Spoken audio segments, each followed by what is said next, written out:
Okay, so I decided I need to learn to throw plates before I throw my UFO. So I went and read the chapter on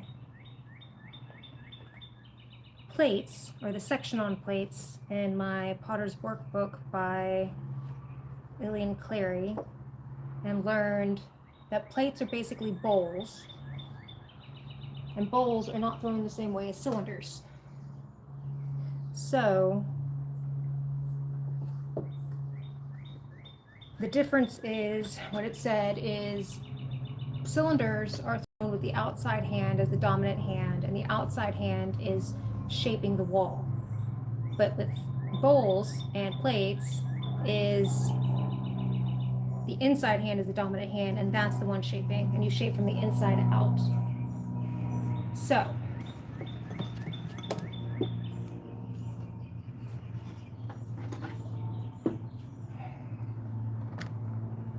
plan is to try to throw like a classic saucer shape. And I've got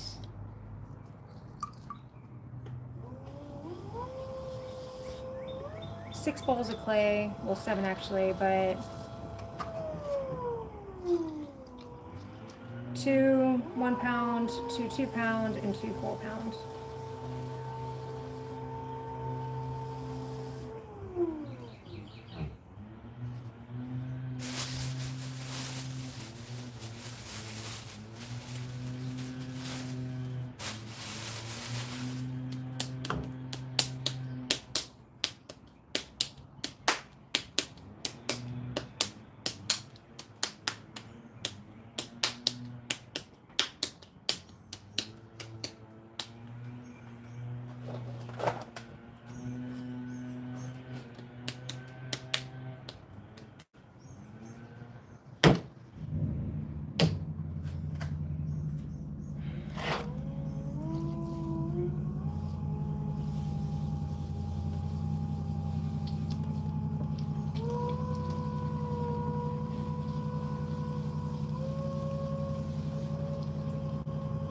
Hello.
There we go.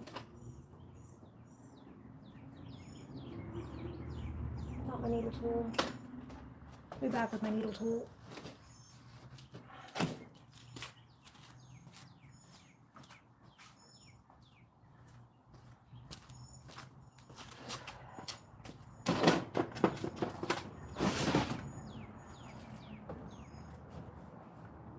Hello, hello, hello.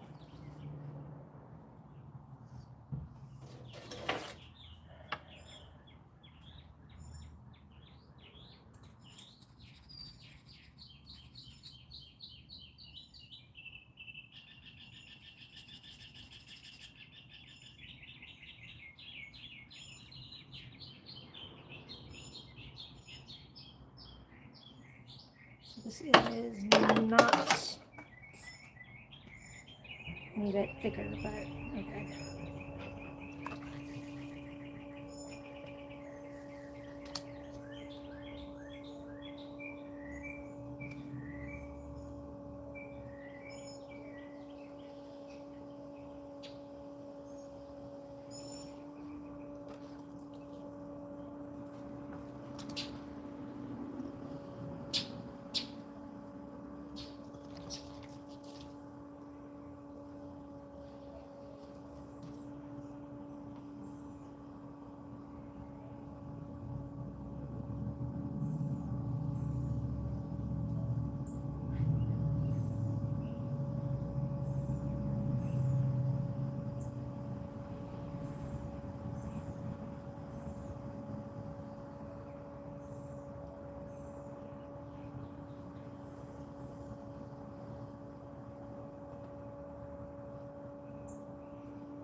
Hello, hello, hello.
Hello, hello, hello.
I hope you're having an awesome day.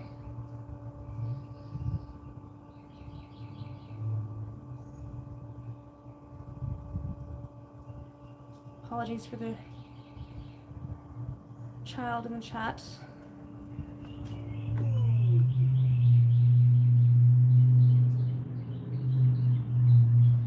Yeah? What's the exam on?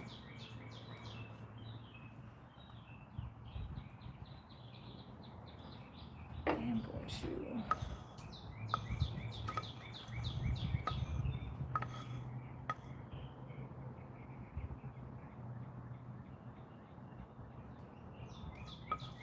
And just ignore that other guy. The child. Makes you feel better. These things are driving me nuts. My plates, way more complicated than I thought they would be.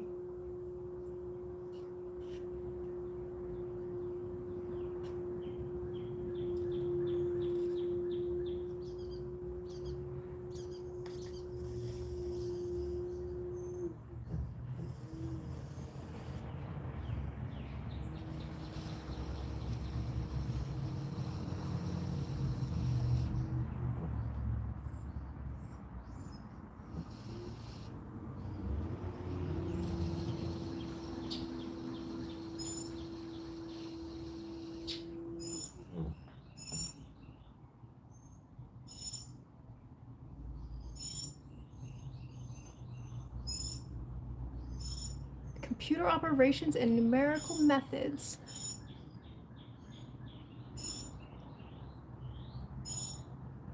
That sounds like something my husband would enjoy.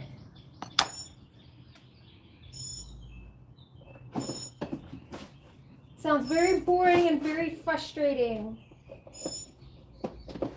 But I bet you're enjoying it.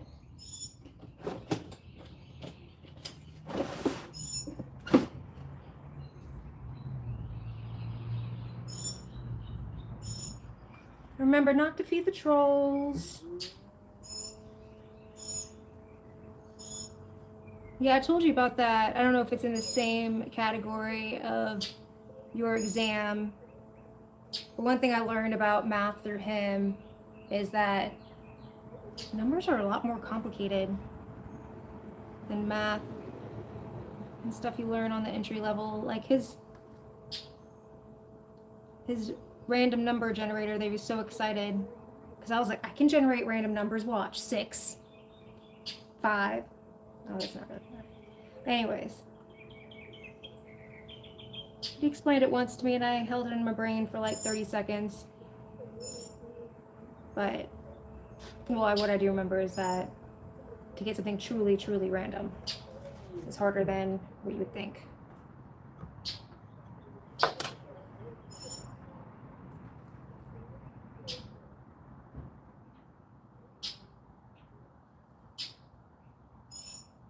And then you have to have, do you have to solve it the way that they taught you to solve it? So like even if you get the right answer, but you solved it differently, or there was a mistake in your, or you skip a step or something, you don't get it right?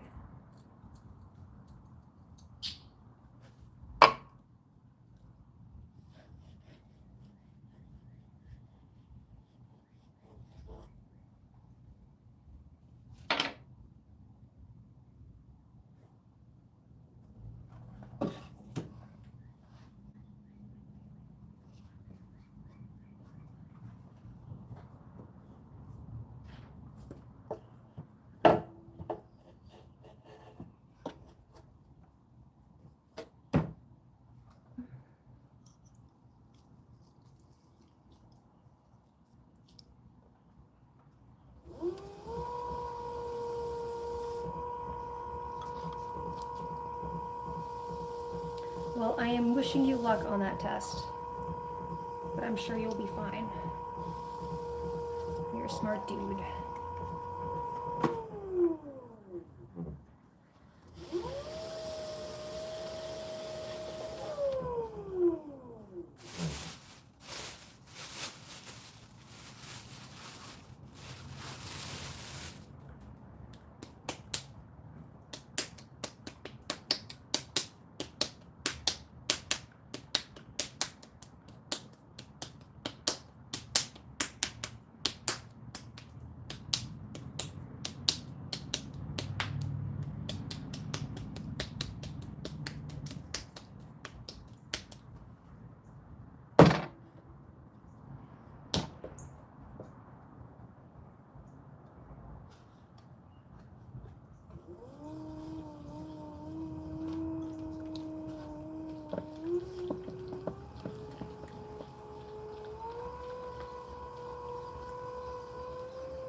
mosquito.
Mosquito, man, I don't want to kill you.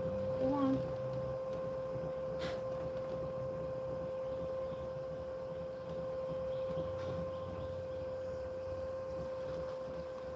I'm gonna try this one with a smaller base.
Go on. Alright, so that's more of the thickness that I'm looking for, like 1.5 inches. Okay.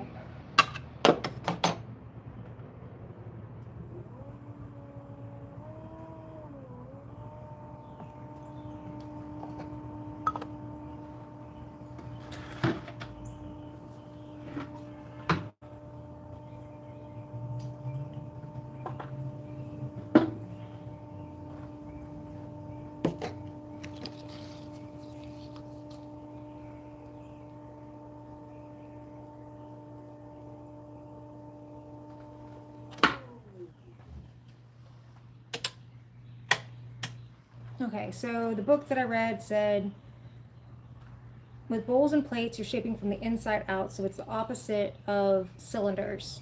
So normally when I do a cylinder, my outside hand is the dominant hand, but now my inside hand is going to be the dominant hand, the one making the shape of the bowl or plate. So they said you can reverse the wheel to make it seem more natural. And then I can use my stronger hand to be the dominant hand. Which this is going to be weird on its own.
lot more.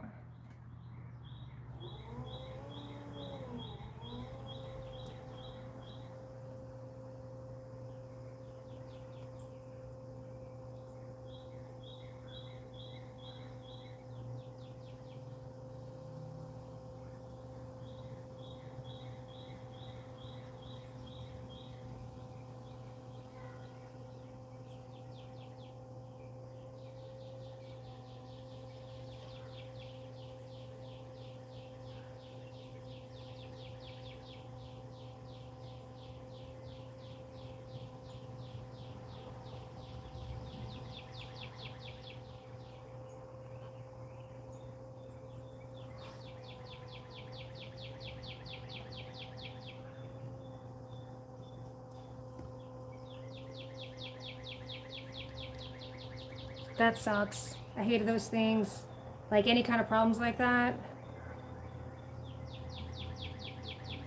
It was always frustrating. There's nothing worse when you like get the answer, but you still get it wrong because you didn't, you know,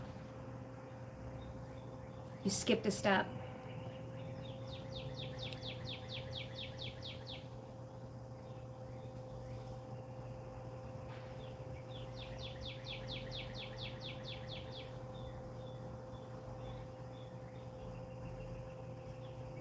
But it sounds like one of those classes you gotta take. The mosquito did get me. So I will just cover my skin in clay. That's what the elephants do. So I don't know if I'm actually compressing this at all.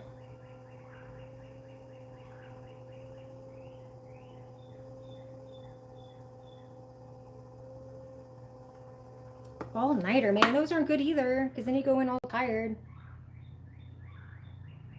But to be honest, I am not one to tell anyone how to do their studying for college, because I was the worst.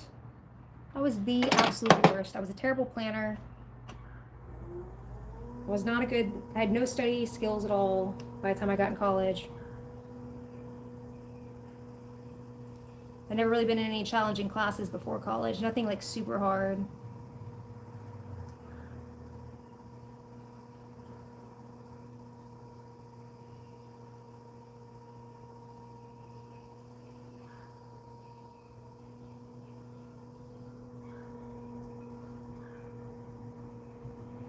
Okay.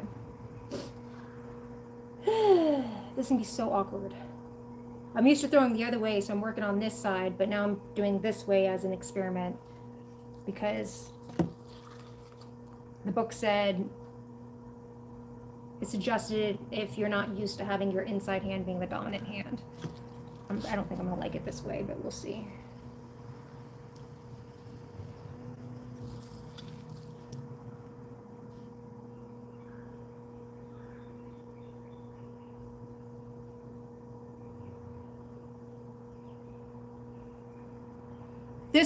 Pillow Void, this is why the UFO bird feeder is why I'm making these plates. So when I got, all those pieces that I threw the other day, I got rid of because all the flat shaped, all the plate shaped pieces, I messed up. Well, 3 of the 4 I messed up, and then I was like, well, there's no reason keeping them because I don't have all the pieces I need for my bird feeder. So I decided I need to learn to throw plates before I can make my flying saucer. So that's what I'm doing right now. I'm trying to learn to throw plates so I can make my UFO bird feeder. Because I've tried to make that bird feeder now at least 3 times. And I've failed every single time the same way. Or, well, the same piece has failed every time, which is the saucer part, the flat shape one. And so the ways that it failed are common ways that people fail plates. So then I was like, all right, fine then. I'll learn to just throw a plate, and then we'll go from there. So that's what I'm trying to do.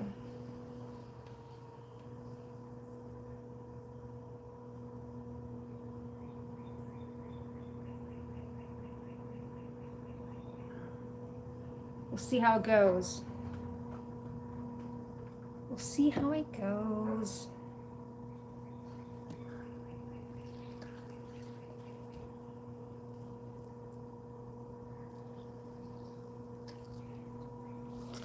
So yeah, so my plan is I want to practice like the traditional like UFO, like the saucer shape, because I was thinking when I make my UFO saucer or my UFO bird feeder, then I can just make a saucer and flip it over just like the old school UFOs were described, where they get their flying saucer name. And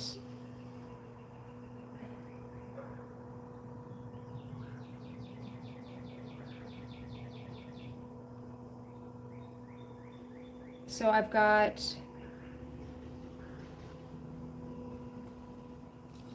2 1-pound ball pieces, this is my second that I've already thrown the first. And then I've got 2 2-pound balls, and then 2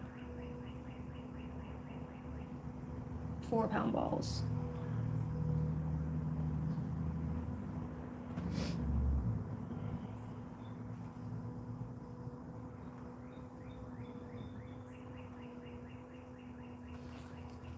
So we'll see how it goes. See how it goes. Right now I'm kind of feeling like these are very shallow. That one I like the shape of a little bit better, I think. This one has, I don't know. I may do the next one, flip the other way around. This turning of the wheels just, it's weird. Not a fan.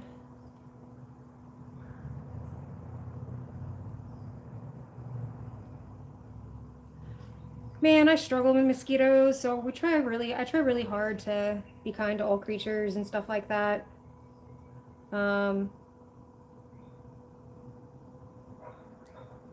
Mosquitoes are definitely the one I struggle with. So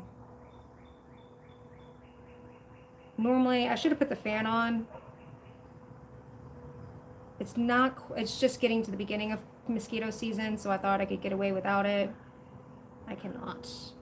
Next time I'll have to have my fan on.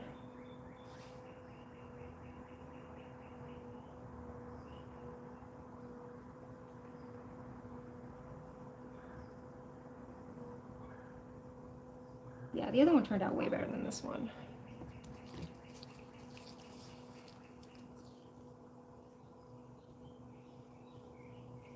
I actually hate, mosquitoes are pretty awful. We have something called no-see-ums. Not so much around here, but where I grew up in Florida. Oh, shit. Hit the rim. No-see-ums are worse than mosquitoes because they hurt. They're not just itchy, they hurt. And you can't see them. Oh, shit. Keep hitting the rim and making it go wonky.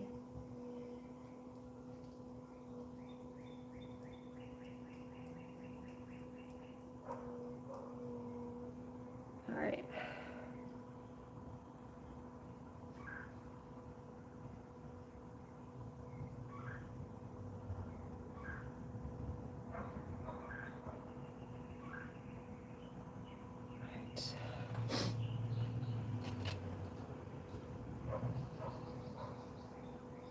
The Outdoor Boys. No, I have not. What's that?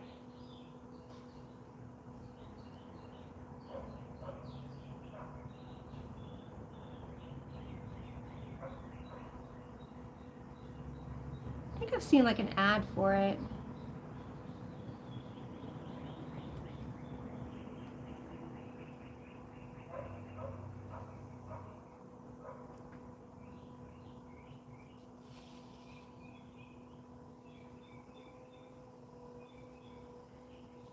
I do have to say that fan has been the best mosquito deterrent I've ever used.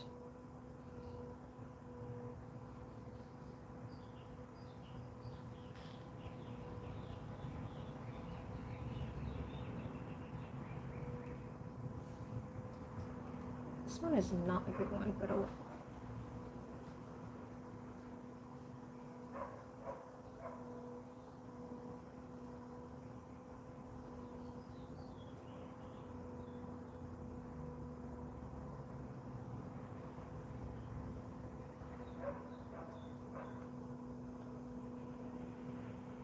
We're just gonna leave it. It's fine. It's fine. And I'm going to definitely turn the wheel around.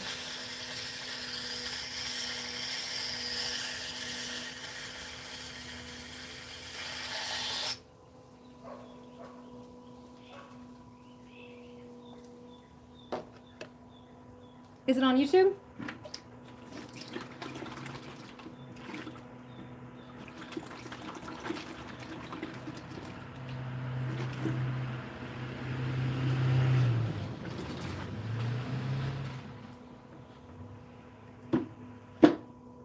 Alright, so the first one I used the squiggly wire. This one I'm going to use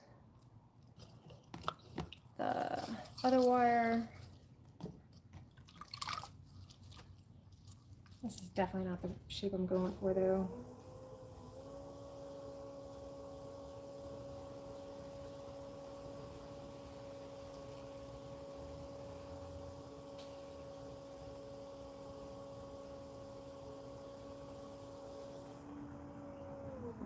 Okay.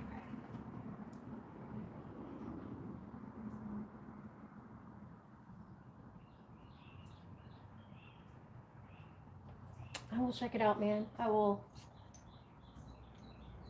definitely give it a shot.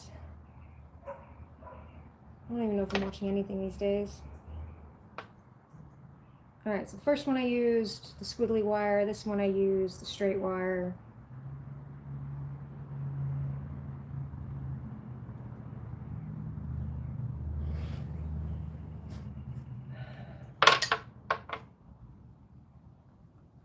Next one I'm going to use no wire, because that was one of the suggestions. I need to get more of this freaking clay off too.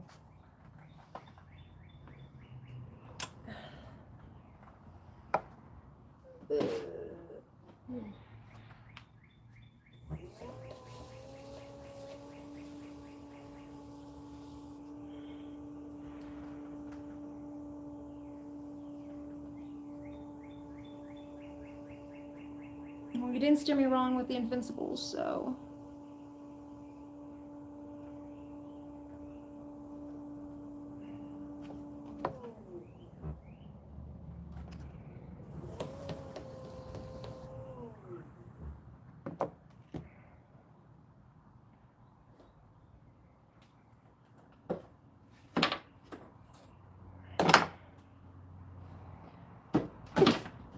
Okay.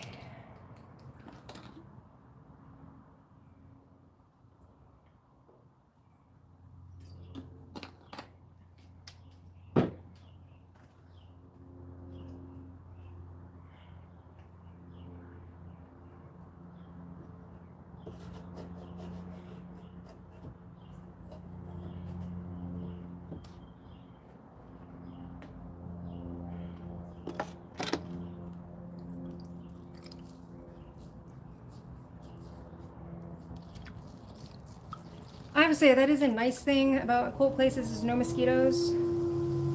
Man, but I hate the cold. Like, with a passion. I don't like being cold. I basically hibernate during the winter. I don't want to do anything. I don't want to go anywhere.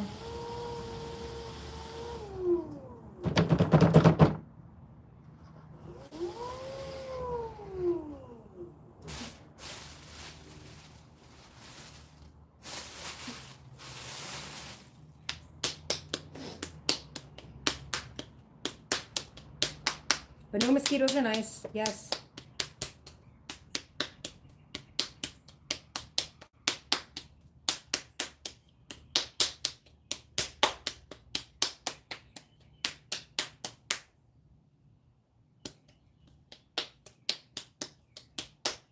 It's just, yeah, they're hard. They're very, very hard. I try not to kill any bugs, and like they're the ones where I'm like, it's just instinct. I swat at them without even thinking, and then I feel bad.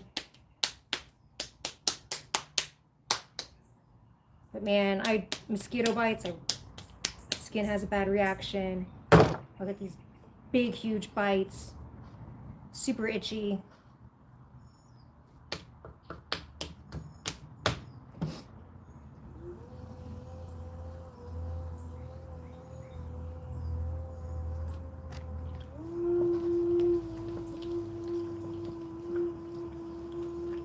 And we have a little creek nearby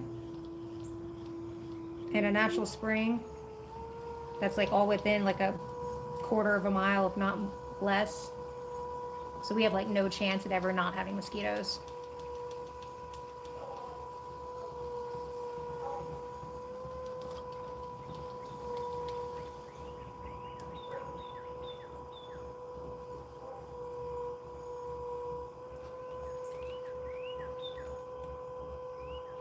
Dude, I used to fear spiders until one time we had a spider in front of the house where we lived. And so I didn't know what it was. No, my husband and I were like having a disagreement. I thought it was a Jonesboro spider. He thought it was a banana spider. And so I got on the spider subreddit to get it identified. And man, those people converted me. Like I had arachnophobia. Like growing up, we used to have wolf spiders kind of moved into my bedroom, so I woke up with wolf spiders before, like on me. You know, I went into the closet before, pulled out my shirt. There's a massive wolf spider, and so I just really feared spiders. And now I like them because of this subreddit. These people converted me. Jumping spiders, they're adorable. If you look now, someone recently posted a picture of what spider feet, like spider toes, look like. They're quite adorable. They look like mutant cat paws. And then I started learning about some of their behaviors. And now I'm like, well, dang it. Still, though, the only spider I can like physically relocate and like touch myself are jumping spiders. Any other kind of spider, it gets moved on a piece of paper. But I just relocate them. I relocate them to my plants so they can help me keep pests off my plants.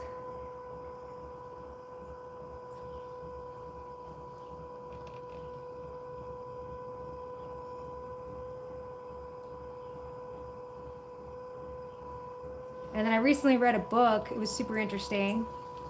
It was, I like sci-fi, and it was called Children of Time by Adrian Chotsky or something? Trotsky? And basically it's a story about spiders that evolve with intelligence.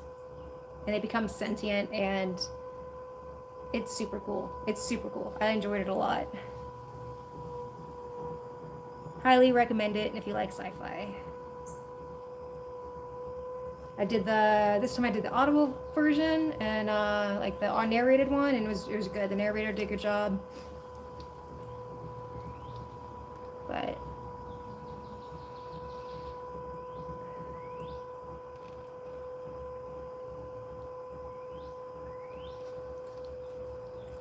I liked it because often when you read about like, you know, books with aliens and stuff, they're kind of presented in a way that, like in a human way. Like humans are very naturally aggressive.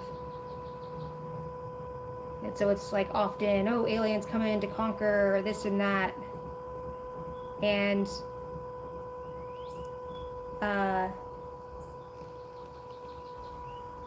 it was interesting to see like, oh, what would happen if a non-aggressive animal was became sentient and intelligent. It was very fun. Very, very fun.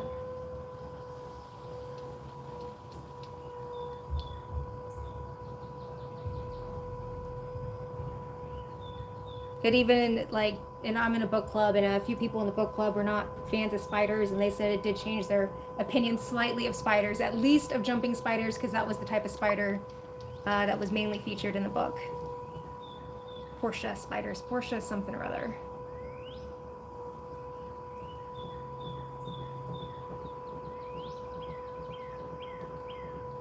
But yeah, no, I grew up with that movie Arachnophobia, which is like very unrealistic, but it definitely left a mark too. Between that and the wolf spiders.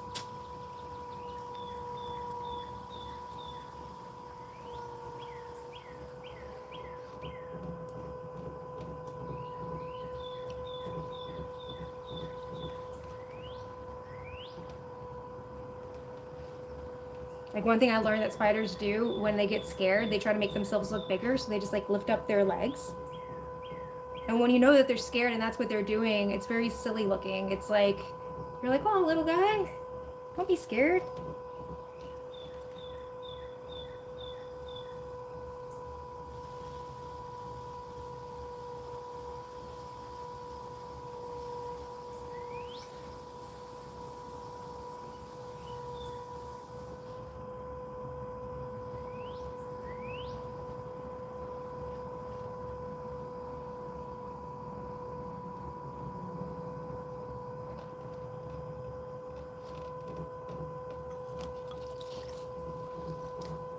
Okay.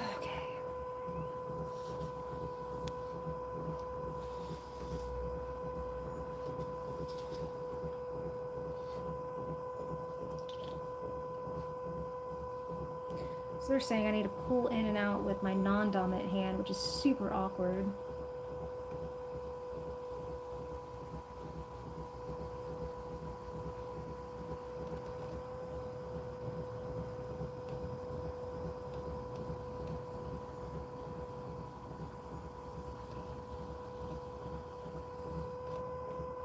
Let's see how thick that is.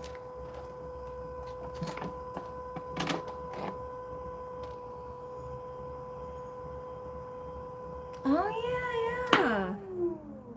Forgot about that. Goosebumps.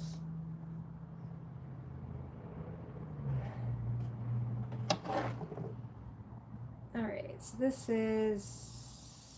needs to be much less thick.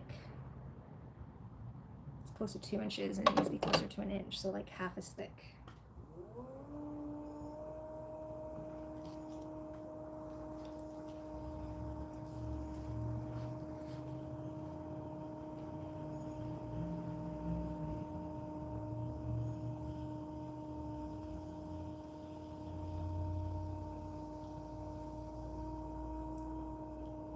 Learn why that happens when I lose just part of the clay sometimes.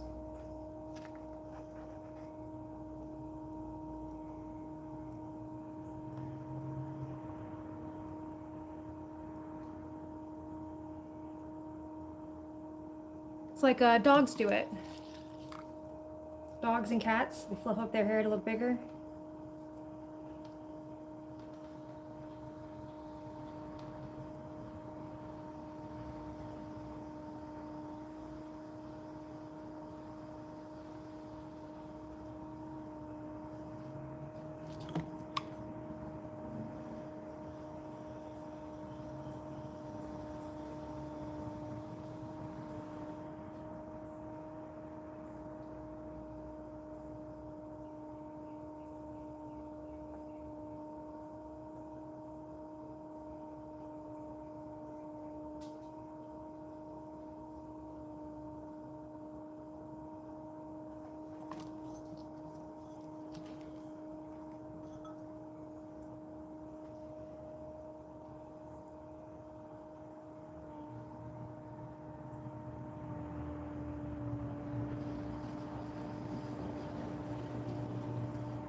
It's funny, the book that I read, or I referenced for the plates, even the book said plates are boring but hard. Like, plates are, a lot of people don't like doing plates because they're boring and they're hard. That's why I've avoided them. One reason, dinnerware is boring.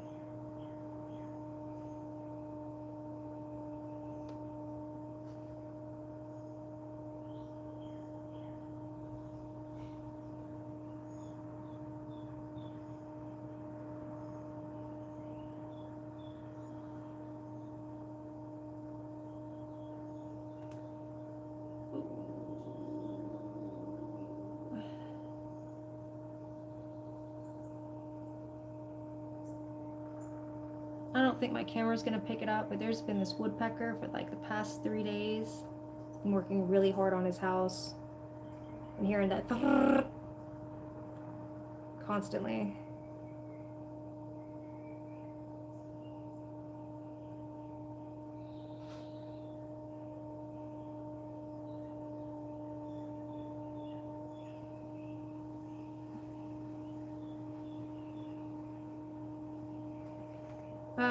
Yeah, you don't really have time to read in college. Especially the higher up you get. It's hard for just like pleasure.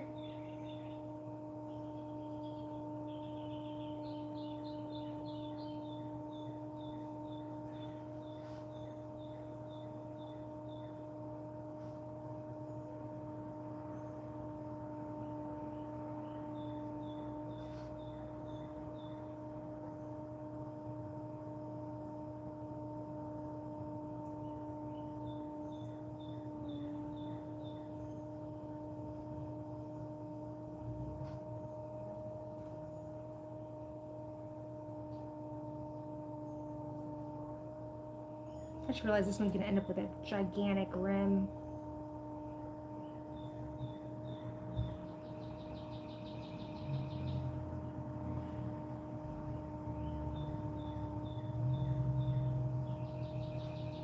Gotta open it up more.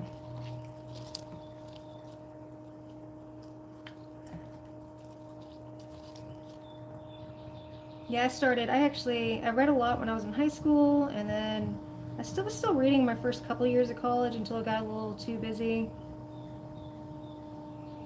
And then I kind of fell out of reading for pleasure until like 2020, and then I got back into it.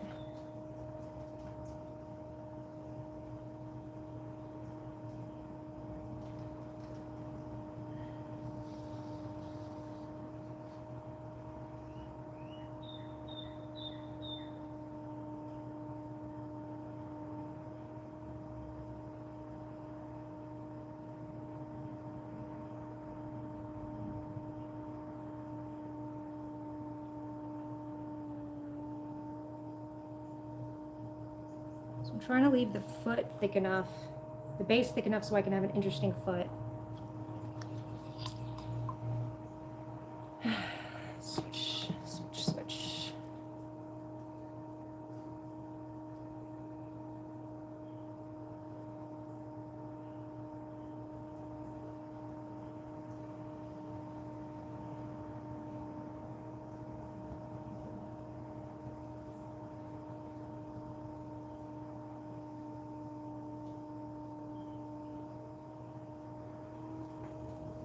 Alright, so I think I want my base to come out to like here and then the rim come up.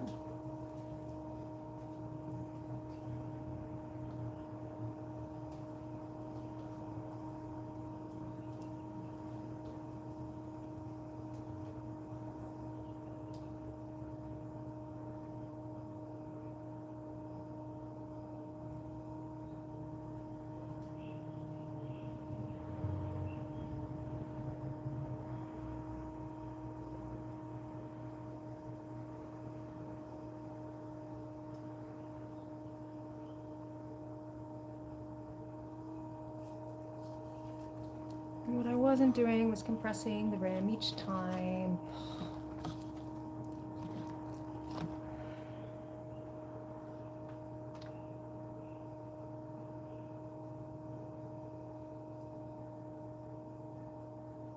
This is the most pathetic shwammy. I need to cut a new one.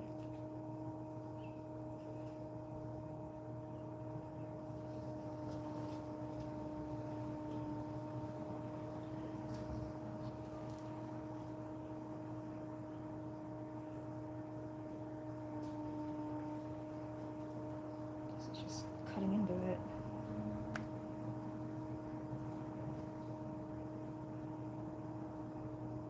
Yeah, Huck Finn and Tom Sawyer's classic. I always thought Tom Sawyer was never that nice of a guy. Huck Finn, I liked Huck Finn. Tom was a little bit of a scoundrel.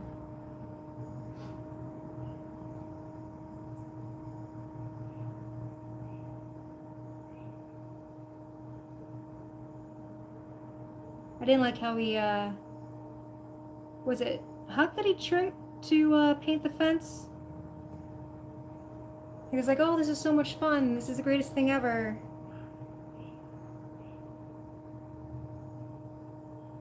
If you were lucky, you could paint a fence too. But you can't paint this fence. It's my fence to paint. But that's not nice.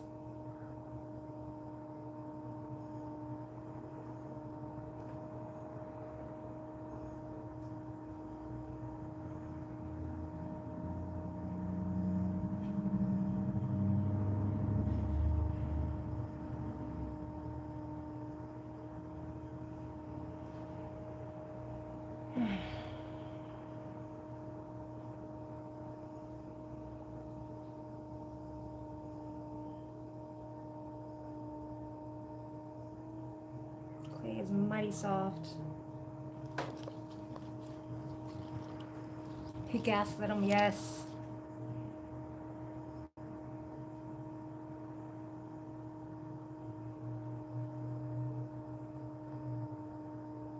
See, when I was in school, they just taught it as clever. That's how times have changed. They're like, oh, isn't he clever? Like, no, he's mean. Well, no, he's clever. Like, you can... I mean, I guess it's clever, but it's still mean.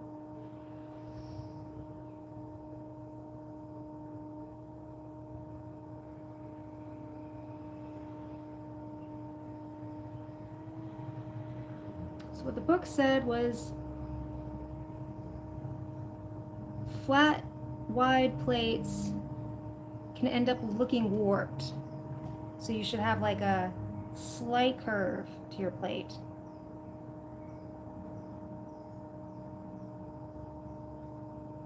I don't know if I'm achieving that or if that needs to be it's too much of a curve. We'll see. Okay.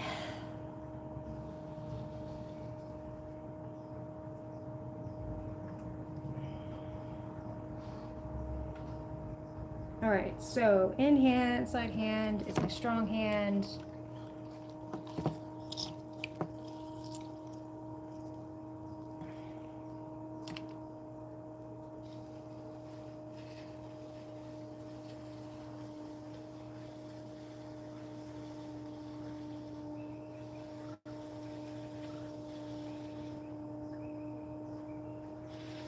Alright, that's gonna be my rim, but what the hell happened there? I gotta fix that. Now it's all wonky in the middle.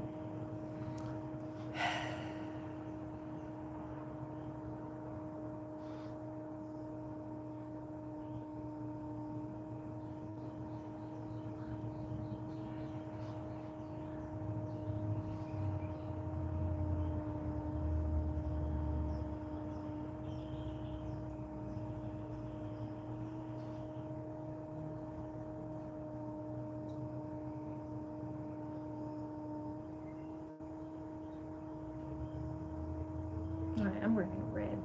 Bringing a rib.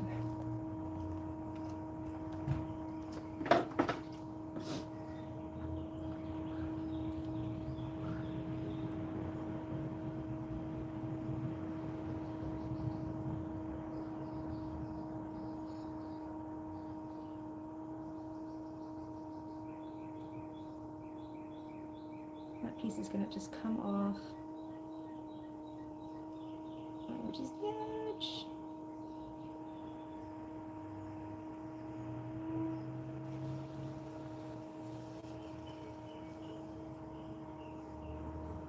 Right.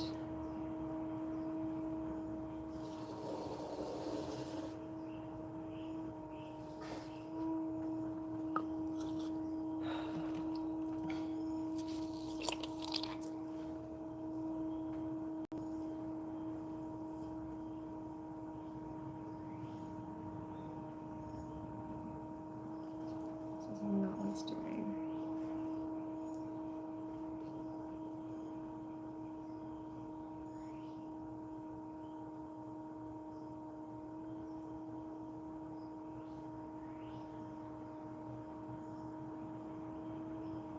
It's definitely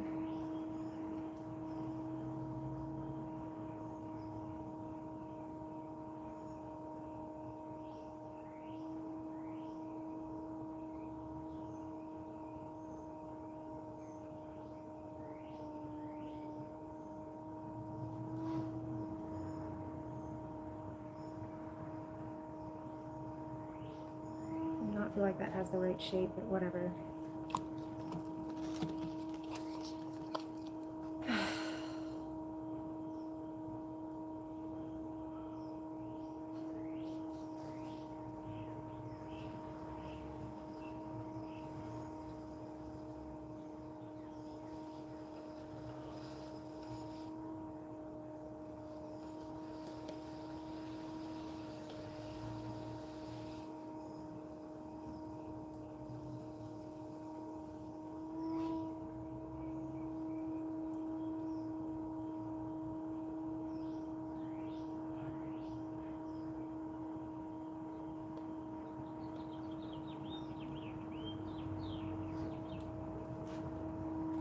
What's happening now is I'm having a part in the middle that is higher.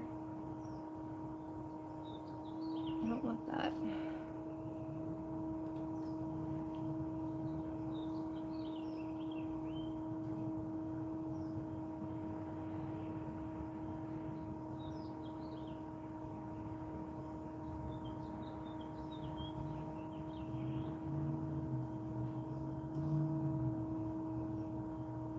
There's like a damn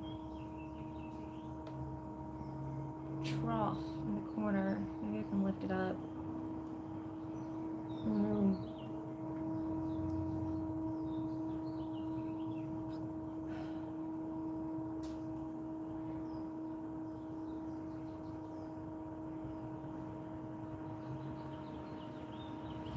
We'll see, we'll see. We'll see what happens. Slow down.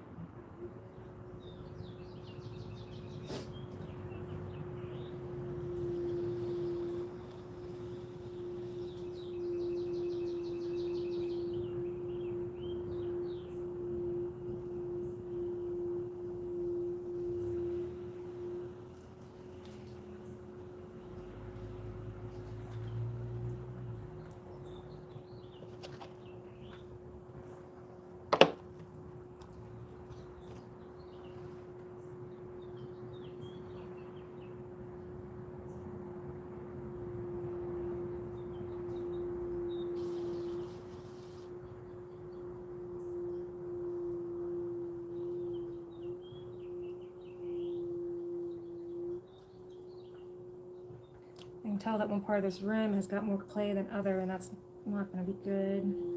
It's going to cause me some issues.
quit pulling back so quickly too. It's a good way to make things wonky. No! I can fix you.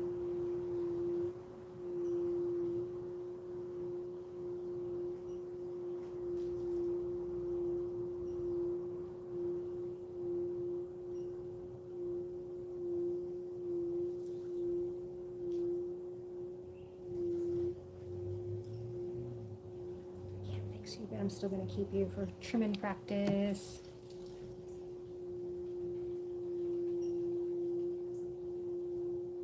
It's definitely more of a bowl than a plate right now.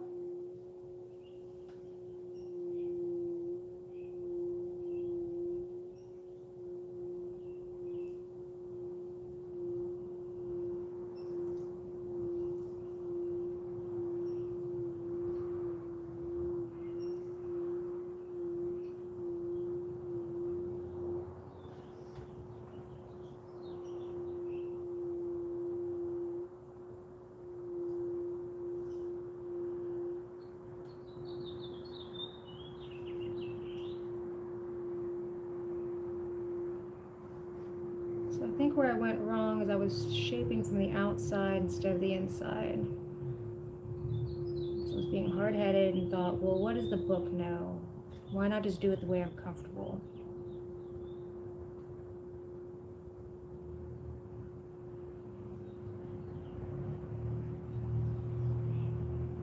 I'm also going to let this one be the one I test without wiring it off. So when I did my previous UFOs, one of the issues I had was getting it off the bat. So the tips I read for that was to make sure it is very dry. You get all the extra clay off.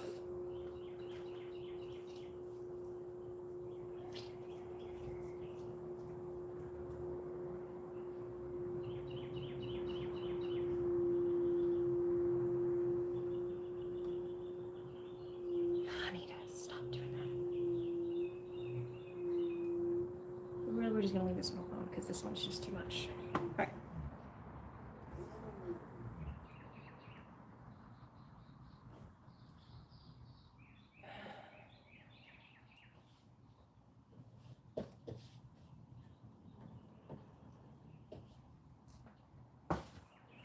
Well, that's the second one. I suppose I should be like showing. See, that one's not so great.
So far, I think the first one I did was best.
Okay.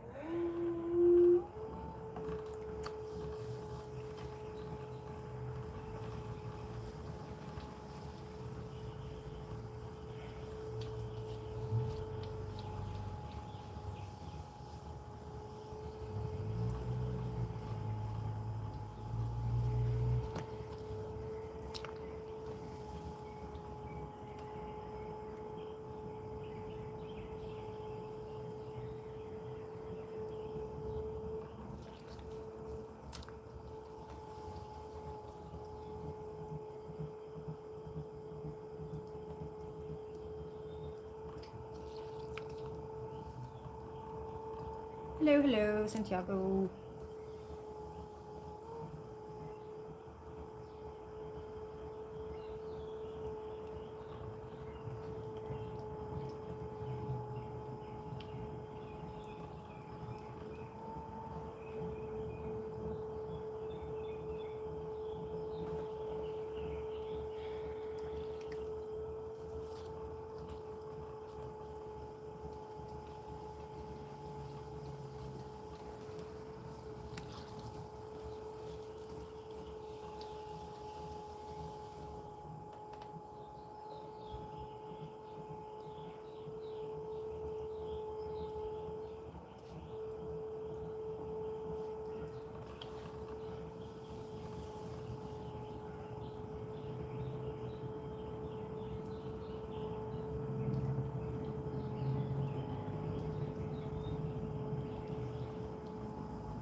I don't think it's that right now.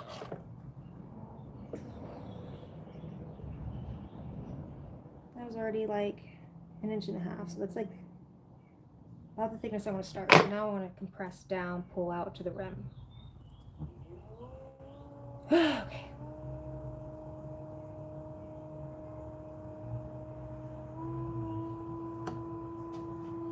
What I'm unsure about in the book is that they said your inside hand is your dominant hand, but is it also my dominant hand when I'm still doing like the basics like this, like opening up? Because that would suck.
I'm getting what's called like a beginner's lump. Just a little lump in the middle, and I gotta go back and look in the book why that's happening. I think one of it was pulling with the wrong hand, maybe?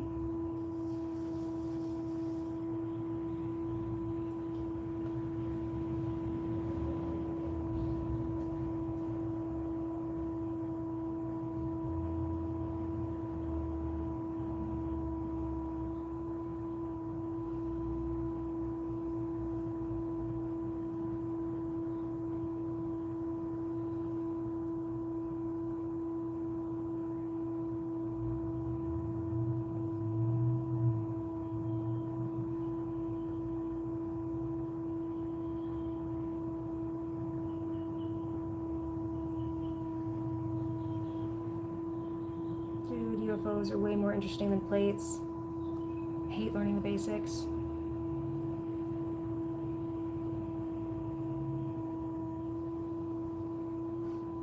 I think that's like there's a term for that. Why some people fail to learn.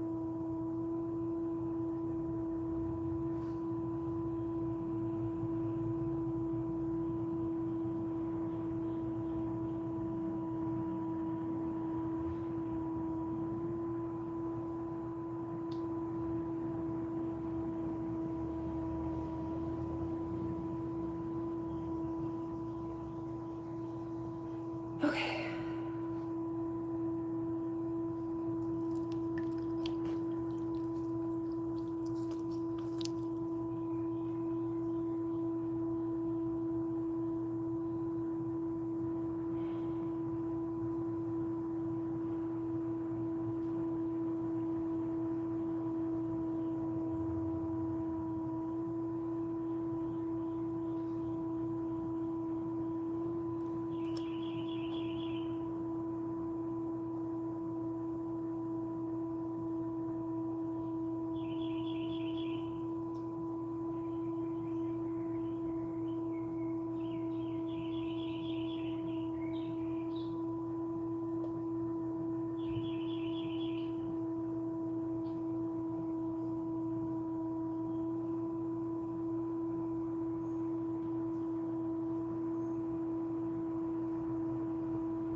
Slow down.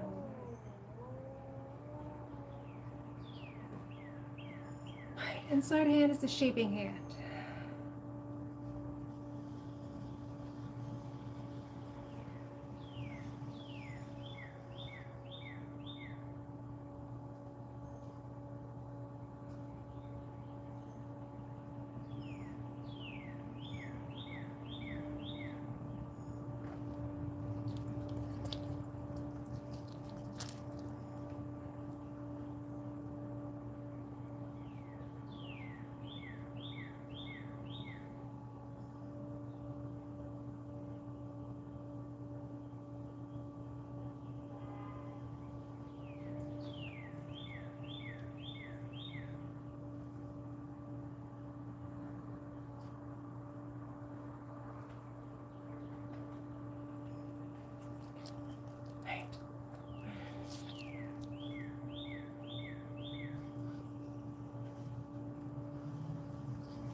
Pull off too quick.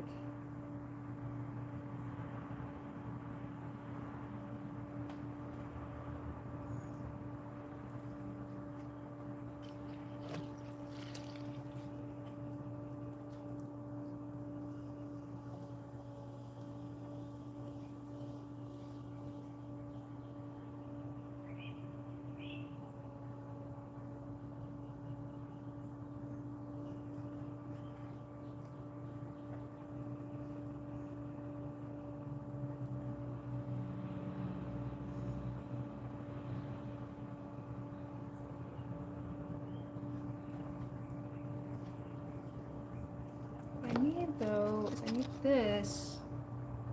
Like, I need extra clay at the bottom. Not that much clay.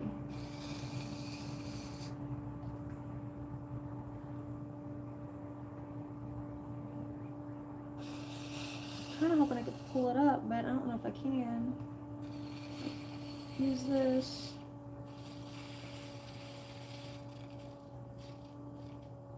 Really what I'm doing is just cutting it off.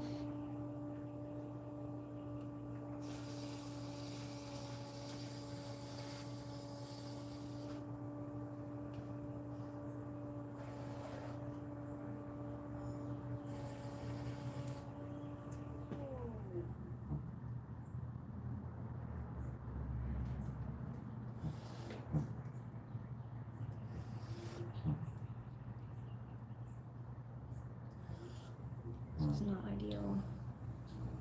Not ideal.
What I'm supposed to be doing is concentrating on the inside, and then I'll trim the outside to match the inside.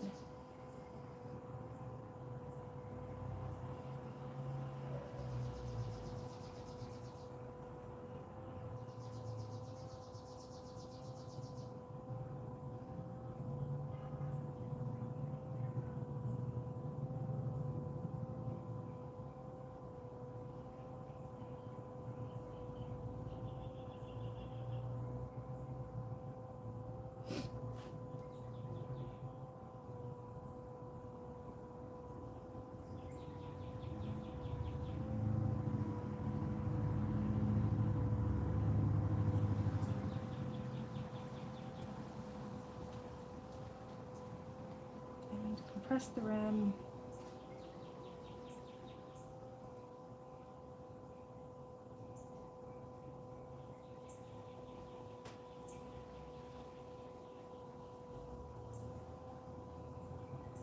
I don't know why that's happening, where I end up with bumps every time.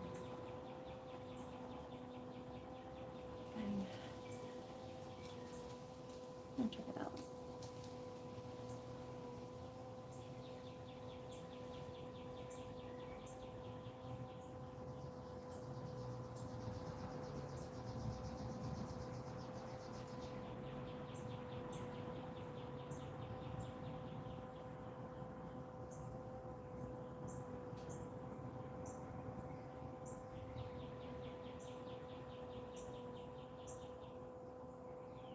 And it happened again with the same one. It's like, I think it's because I didn't compress the rim throughout. Now I've got a wonky rim.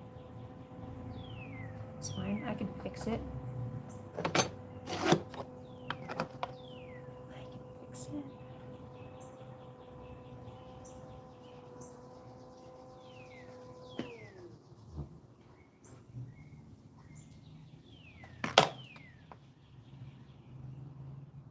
Shabukin, what's up, dude? How are you? How's life? Are you having beautiful weather up there too?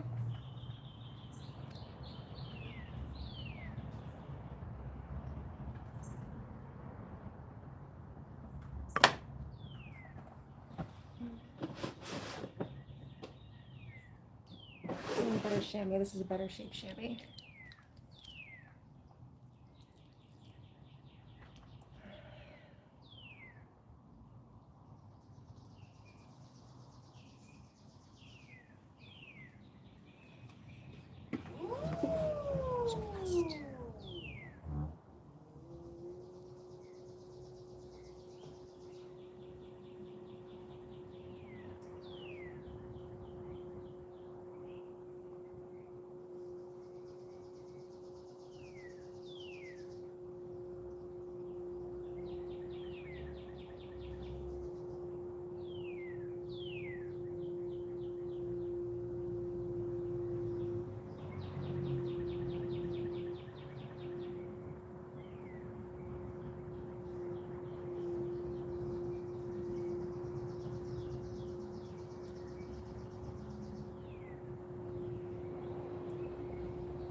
Man, birds going crazy.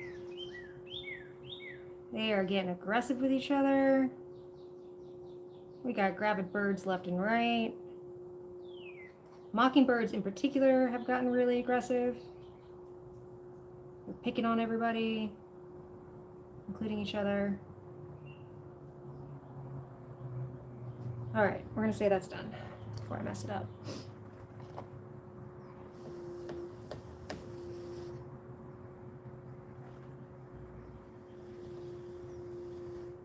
So I don't know if you were on when I was working on my UFO bird feeder, but you've seen me. I think you've seen me work on it before, and every time I've messed up in the same freaking place, which is trimming process. Don't touch it. Don't do it.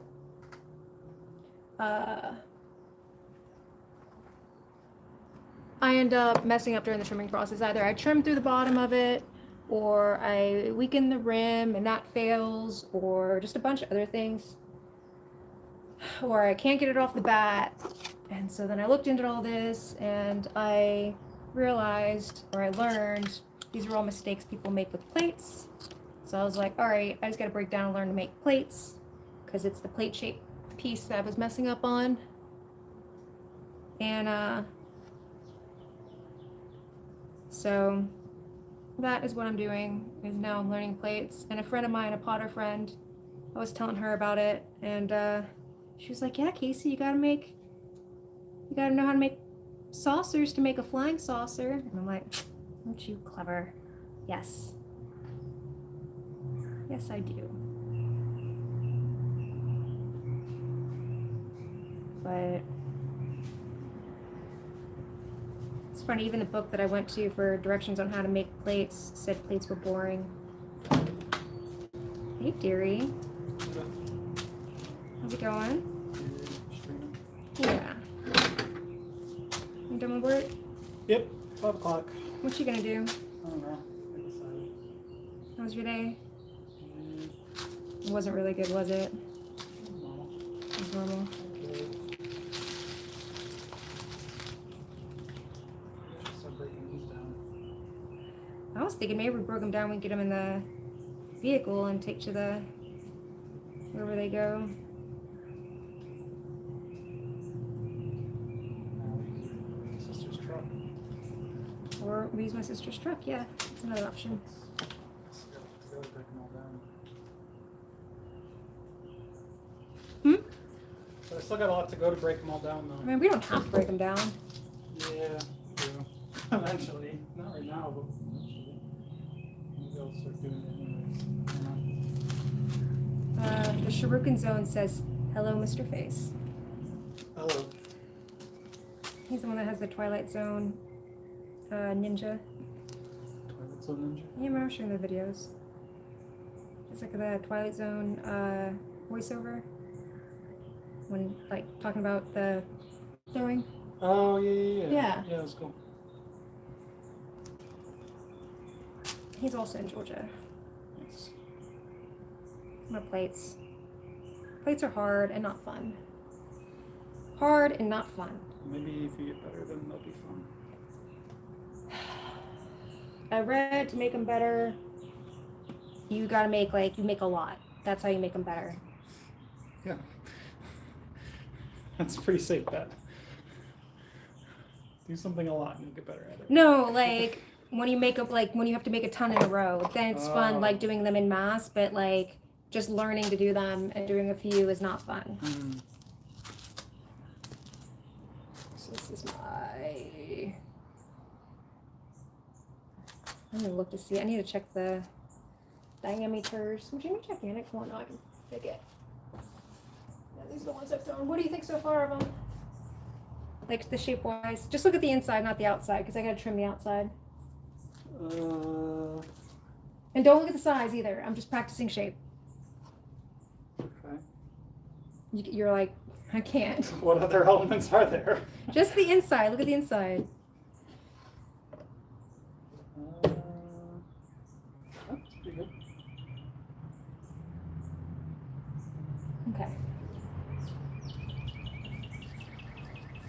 I mean, I like the bowl shape, but that's too thick and that's too thin. I mean, I guess this one's not too bad. Well, no, because I'll trim. Yeah. I'll trim the outside.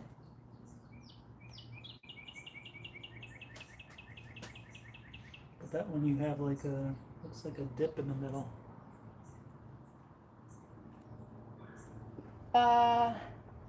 Yeah, slightly. That one looks pretty good. Yeah, that was my first one. That one wasn't so great. But I guess you could fix it all with trimming, like you said. Yeah, well, the outside will be fixed with trimming. I don't know how much I'll do on the inside. Maybe just like clean it up. We'll see. But I got 2 more. And I was going to throw a puck. So it's like 5 right now. Cool. I'm asking, is it like 5 right now? Yeah, it's fine. Okay. So maybe I won't throw everything again. And we'll see. Let's see.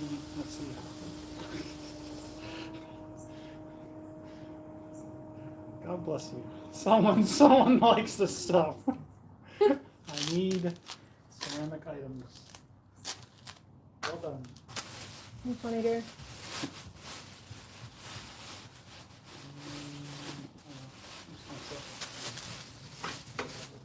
Huh? I think I'm just gonna set. Do that, dear. It's Monday. Take it easy.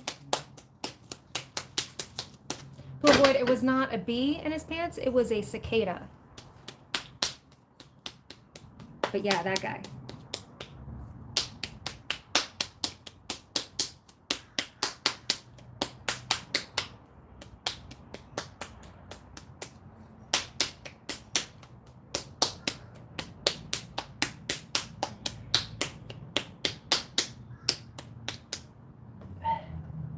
So this is a 4-pound ball. This is like closer to the size that plates are supposed to be thrown with, I think. I think it's like a 12-inch plate. It's supposed to be thrown with a pound, or with 4 pounds.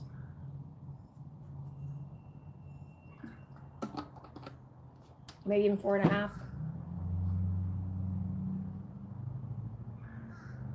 I did not catch the last Y2T sale. Did you get anything good? Well, I appreciate it. With a different perspective, it's clearly a plate. That makes me feel a little bit better.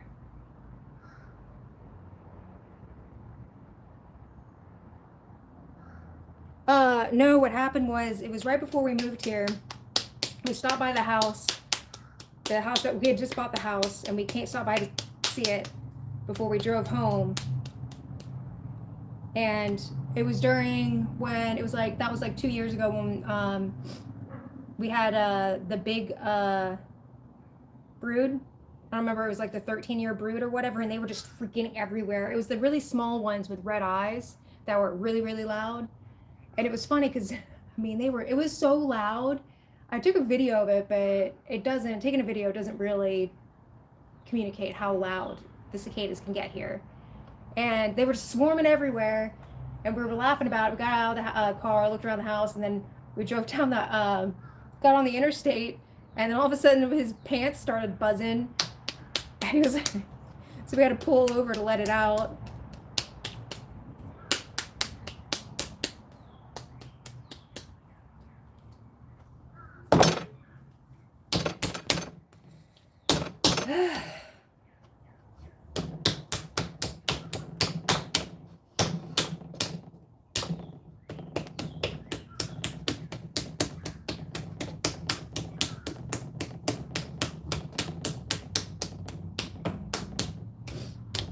Big fan of the cicadas. I wish we had lived here during that brood, because where we were living, we were only like 2 hours away, but we didn't have them where we were at. We didn't have any cicadas where we were at. It was really weird. The subdivision was like 20 years old, and I'm wondering if they didn't, like, when they built the subdivision, if they didn't like do something to the cicadas.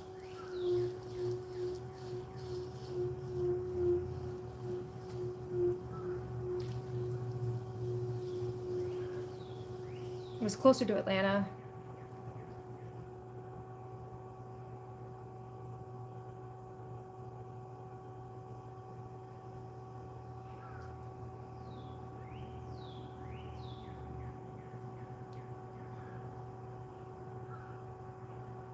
I don't know if the cicada sprayed a liquid. Maybe some do. I don't remember. They're very loud. They're very goofy.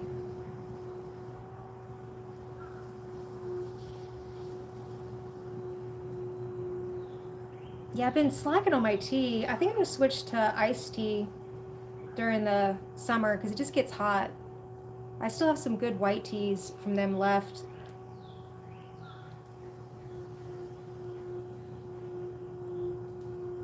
I've been really bad about, we have a coffee shop within walking distance, and I've been really bad about going to it lately. I think I've got myself a little hooked on coffee, which I don't need to do.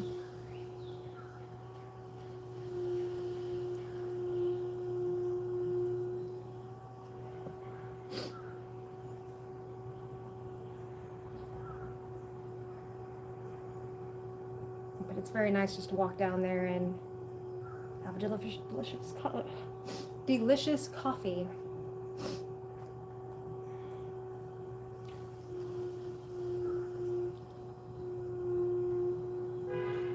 So I was thinking if I just had some nice cold tea, I would want to drink that in the mornings.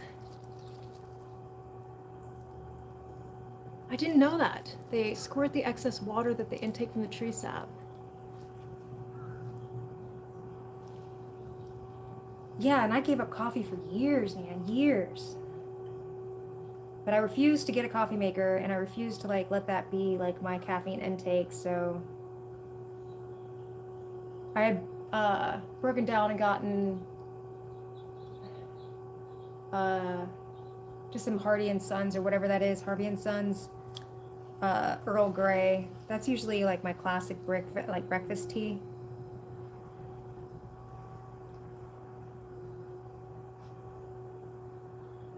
Because I'd like to have also something like less costly, because Y2T is so expensive. I'm like, I want to get as many brews as I can out of it. So if I'm rushing or I have to go somewhere, I don't want to use it, because I'm like, I'm not going to get my second brew. I'm going to waste it.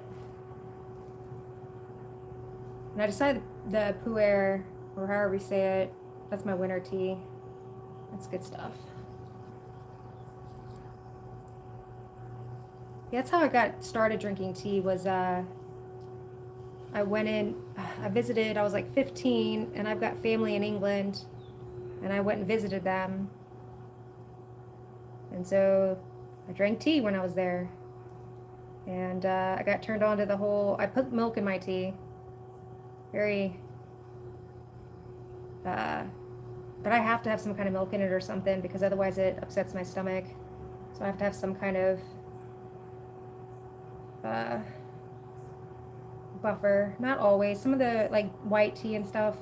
Sometimes green tea I don't. The darker teas I do. And then in high school, no, in college, I drank coffee, right? And then when I was a property manager, I had a resident that made her own tea blends as a business. And so she put like some sample teas in our lobby for our residents that were free. And she'd give our team teas. And I got hooked on those. And that's when I made the switch from coffee to officially back to tea.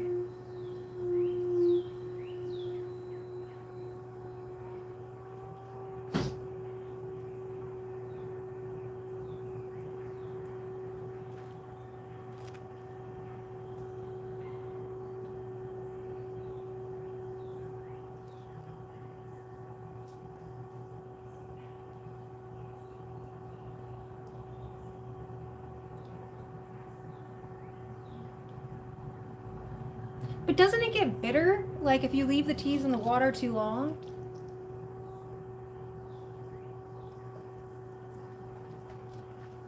Am I making things up? I wasn't sure. Is that only if you leave it in like hot water? Been reading about people doing like cold brew with tea.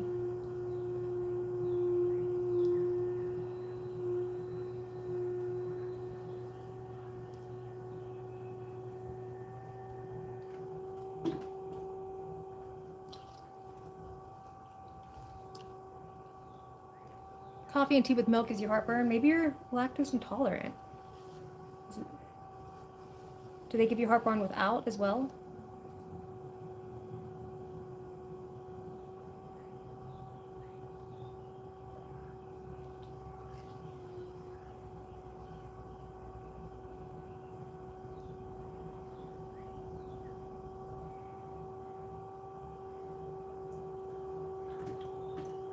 My hubs doesn't drink any caffeine. Nothing. He drinks water. Literally the only thing he drinks is water.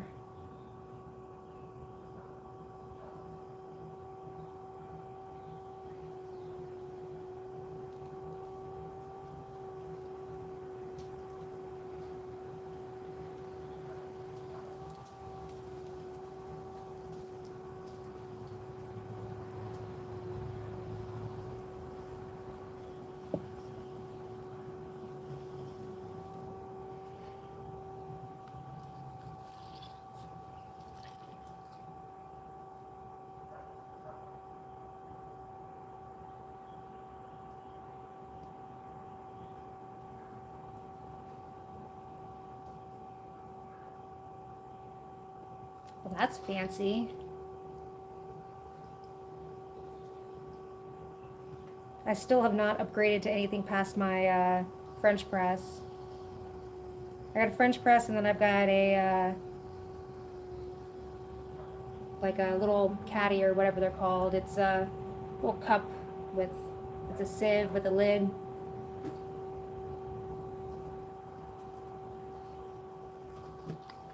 All right, I think this needs to go flatter.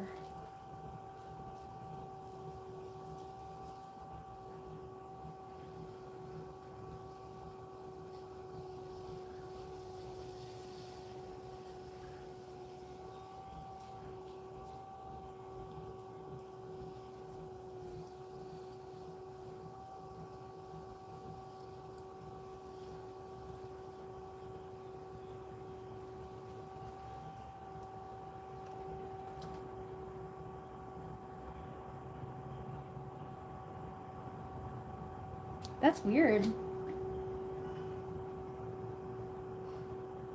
Funny how the body is, though. Body does weird things.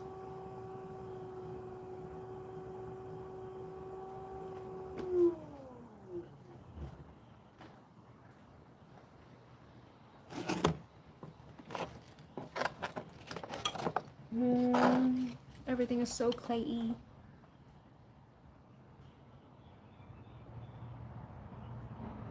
Okay. Alright, so this is like 2 inches. I need to get down to 1 inch. So I'll start pulling, compress, pull. So I should be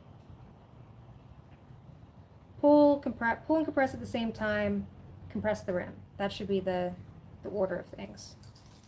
And I want to think about gathering the clay here, because all of this is going to be the bottom of the plate.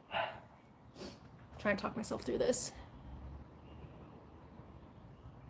No, all right. So Gaiwan, is that when you have like the little cup with the lid, and you just do like a cup at a time, and then you, it's like a cup.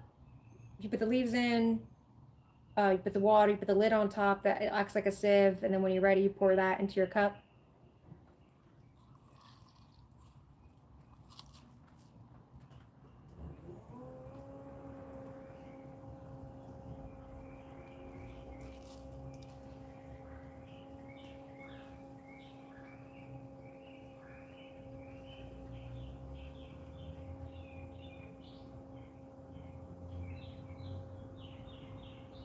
It's a freaking air bubble.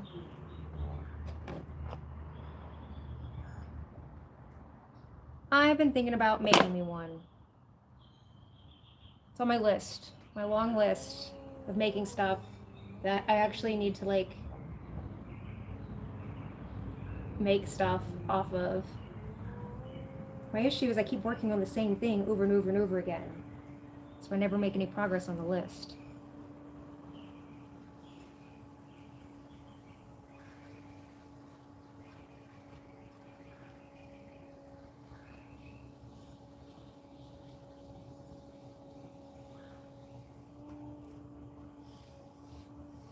Alright. Press the rim.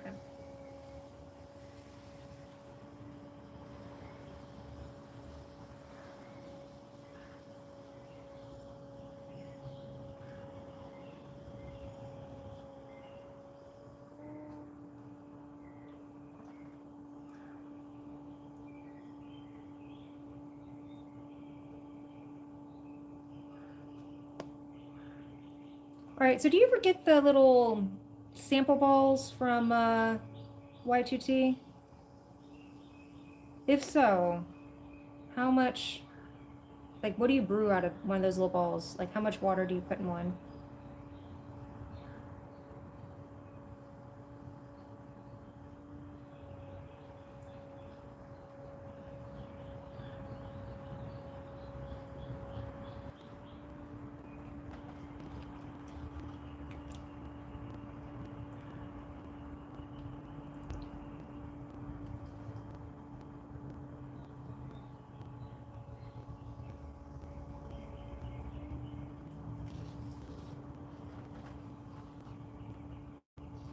All right, so I keep on trying to somehow finagle where I'm using my stronger hand as my dominant hand on the inside, and I just can't do that. It's not working.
Triggered Zone is funny that that message you just gave me was picked up by Automon. I'm sure it was your use of T-ball.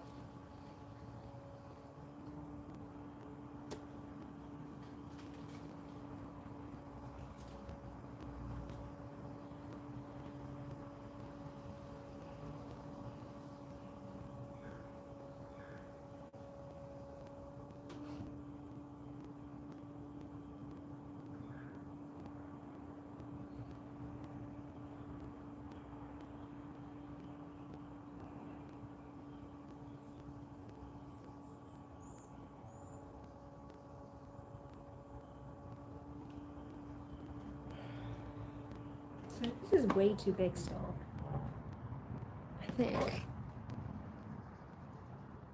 told you to show.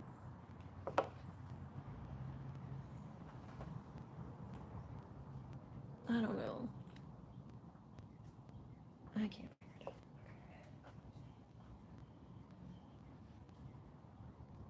it out. No, that's about right. The book said to leave an inch base to so you can have a foot.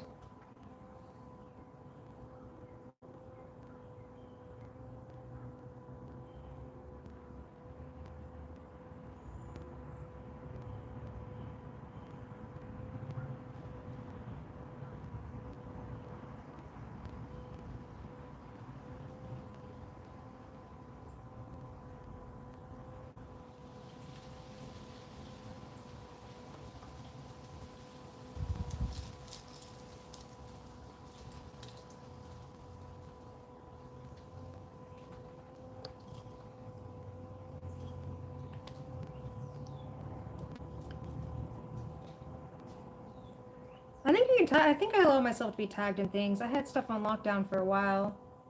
Then I undid it.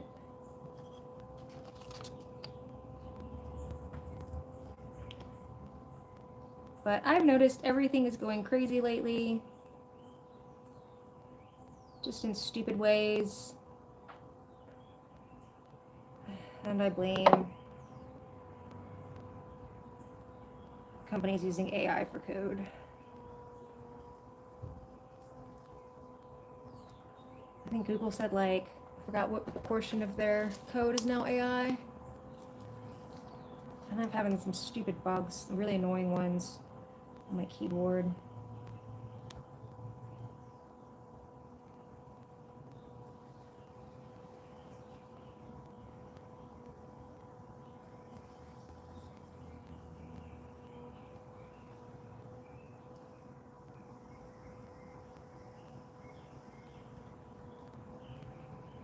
Okay, so now let's compress this rim.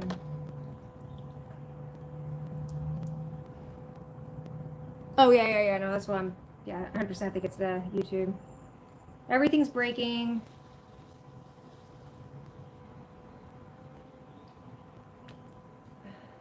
They don't make stuff like they used to.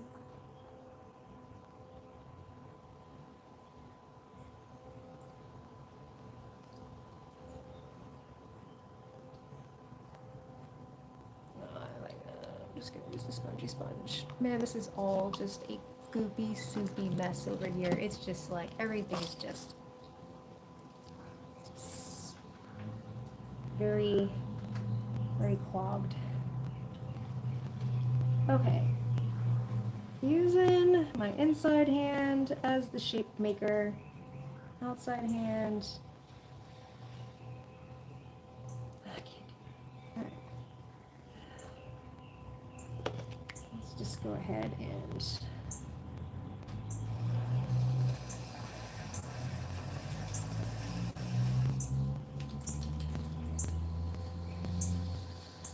get this done.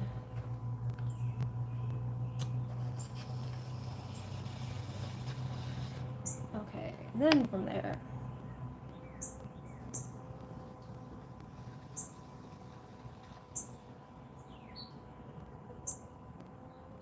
clay is so soft now. I need to probably compress, that's probably the issue.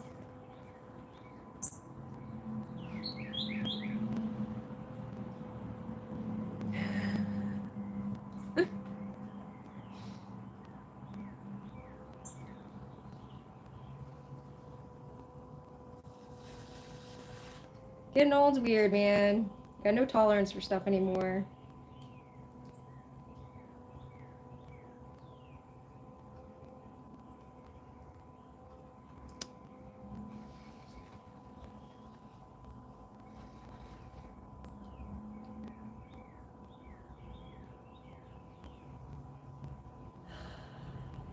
Just like pulling clay off.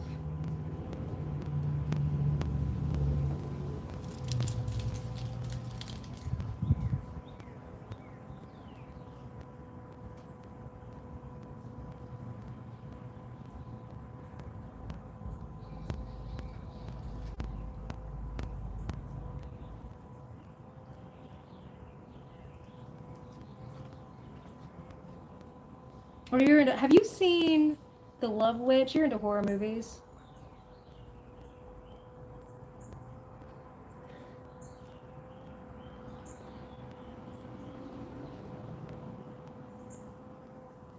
I agree. What I remember the 90s is great. Funny enough, so, man, we just had a run of it lately. So our car died. So we had to go get a new car. And we buy used cars because, like, I don't want to deal with a new car. And my old car was a 2015. New car is a 2020. And I just recently started whipping out my CDs because I'm like, screw streaming. I want to listen to music again. So I pulled out my CDs from, like, college and high school. And I was super excited about it. And then our car dies, like, a week later. And I was giving my nephew a ride today, and he was like, hey, why don't you have a CD player in here? How are you going to play your CDs? And I was like, damn it. Ugh. And the new car is like a 2022, and I guess they just don't put CD players in cars now.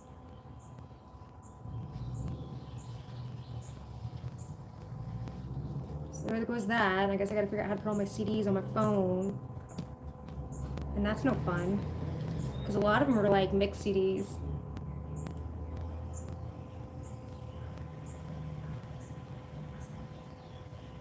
In the era of burning CDs.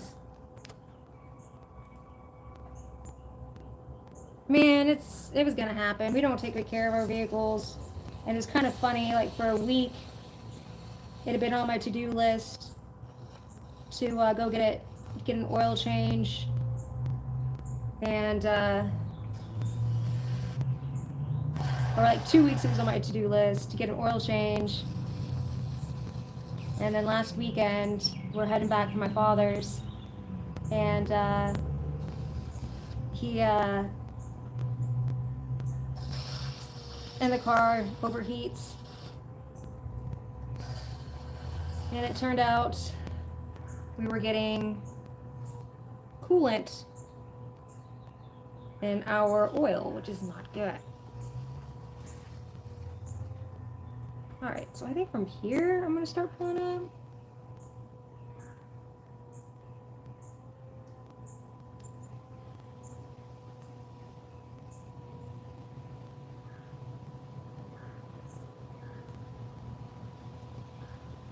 I need to compress.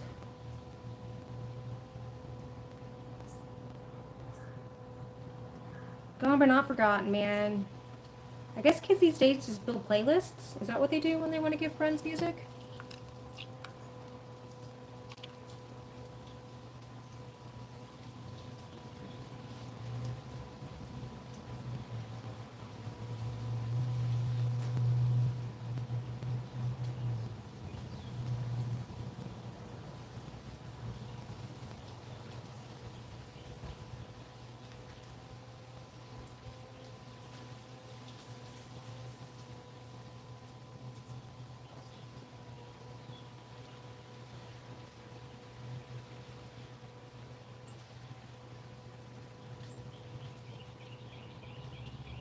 Again, I end up with a bump. Why do I get these bumps?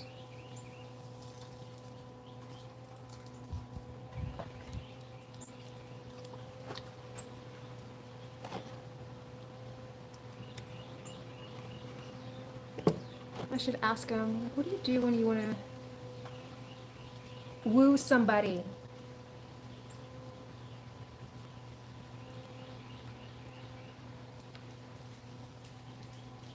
But my nibblings, they're into records, vinyls, so maybe that's it.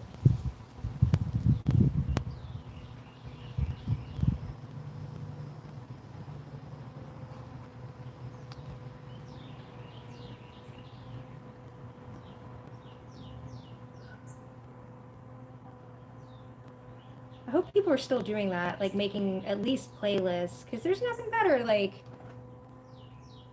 way of connecting with somebody.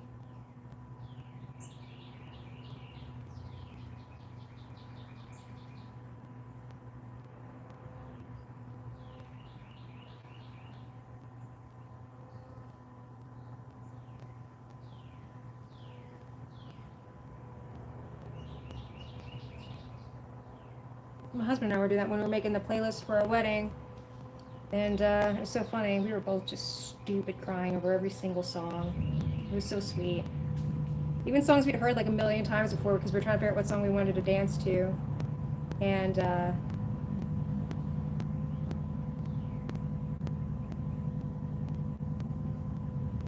was just funny.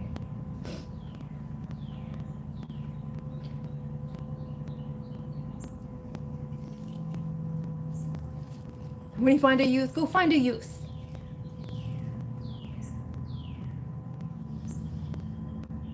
The youth. See, I feel like I'm supposed to have like a thicker wall that goes thinner. I feel like there's too much down here.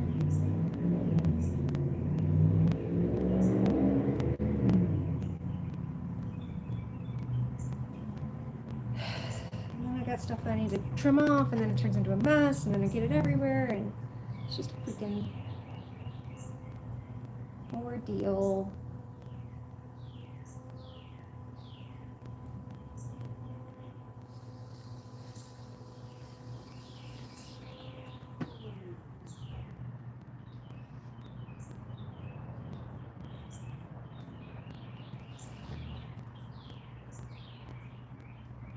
This clay is so wet, it's not coming off easy. Ugh. I'm just in a mess now.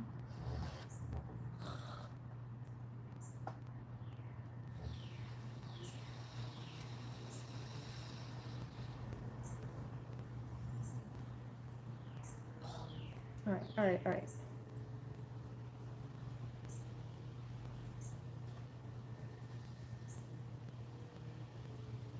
I'm just gonna cut off.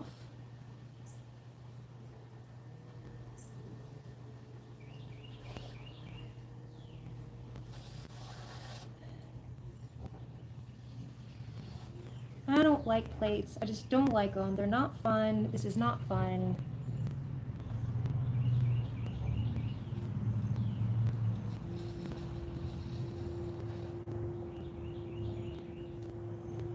I do this for fun, and it's not fun.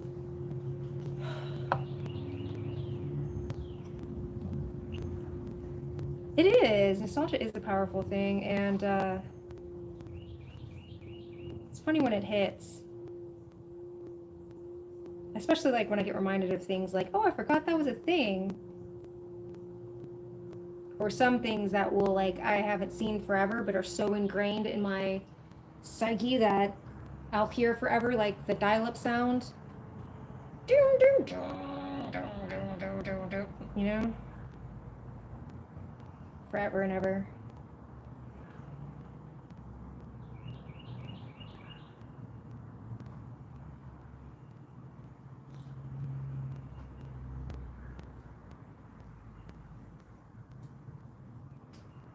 I do enjoy how movies and things are starting to be set in those times.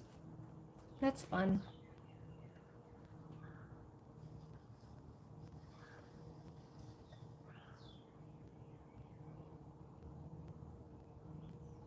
Trying to make this wider.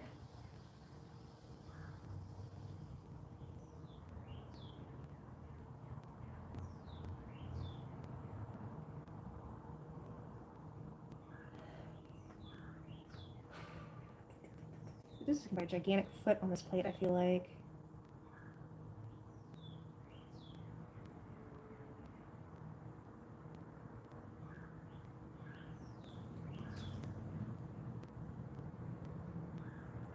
Hands are all clayey.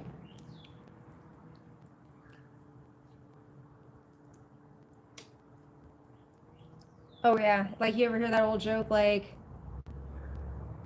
people being like, remember when they used to play only oldies in the grocery store, but now they play like cool music, but really it's just oldies now. Our music's now oldies.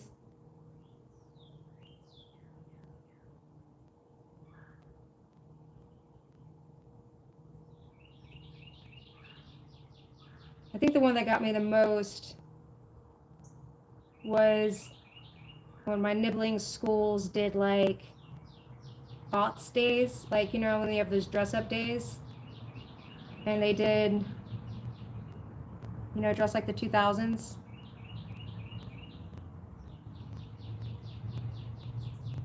Oh, and like everything's back in, like wide leg jeans, jinkos and stuff. Man, I cracked up the first time I saw one of my nibblings in it. I was like, what the hell is this?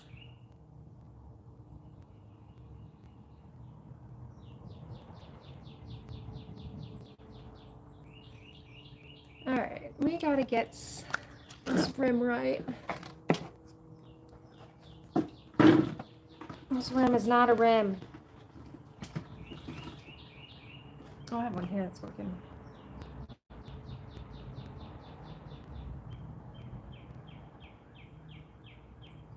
But I read I should compress it before turning it out.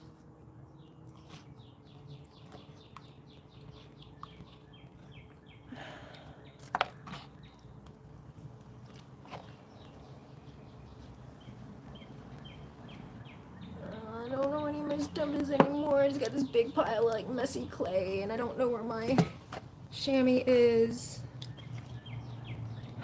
It's not good when you can't find your chamois and all you have is clay, because that means it's somewhere in the clay. Is this it? And you can't ever tell. Like, how do you tell this between a piece of clay?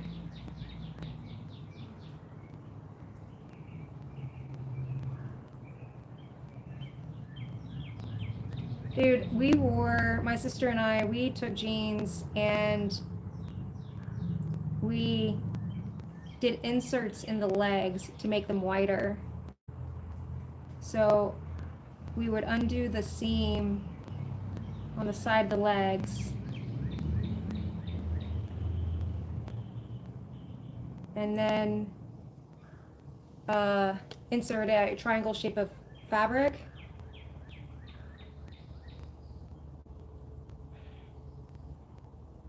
To make them wider, and we would end up with these ridiculous wide jeans. They were just stupid. Basically like hard to even walk in.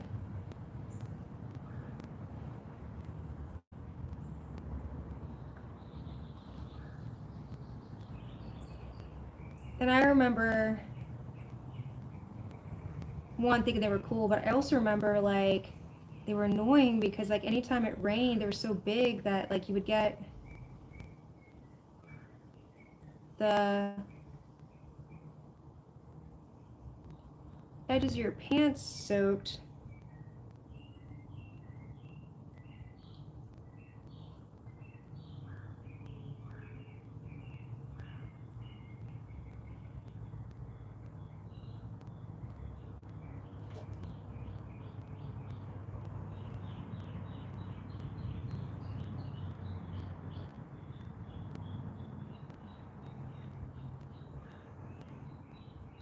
Not very practical is what I'm getting at. But kids will be kids.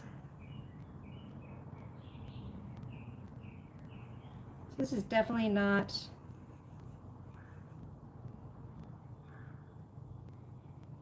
the sharp look I want, but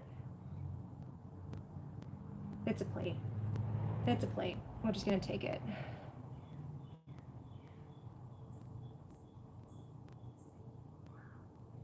And I'm gonna stop messing with it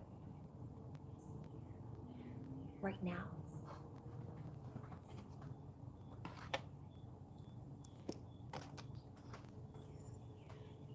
After this time.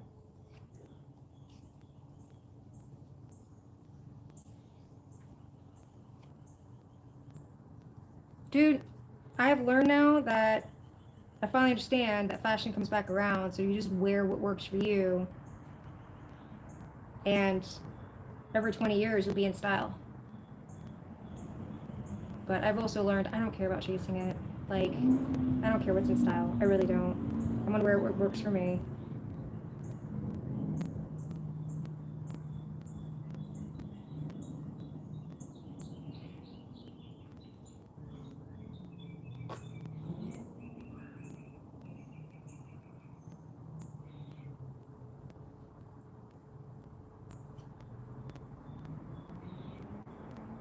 I'm not doing this. I know that they said to do that, but I'm not doing it. I just don't have, I'm not messing it up.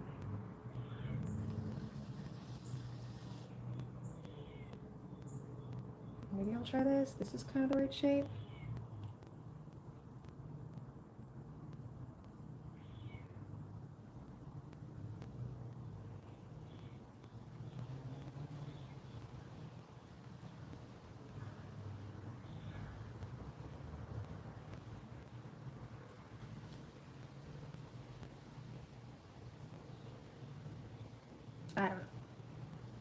I don't know.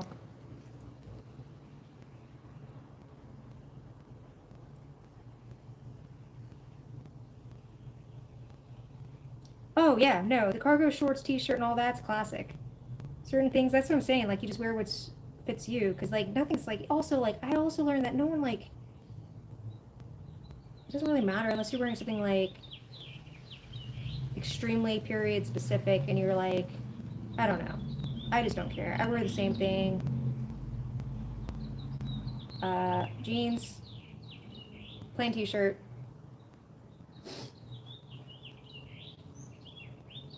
That was my jam when I was in high school. When I got in college, I had some friends that were very into fashion and being cool, and so I kind of learned, copied them for a while, and then I just got lazy, and I was like, no, I'm not messing with it. Nope, that's what I'm doing.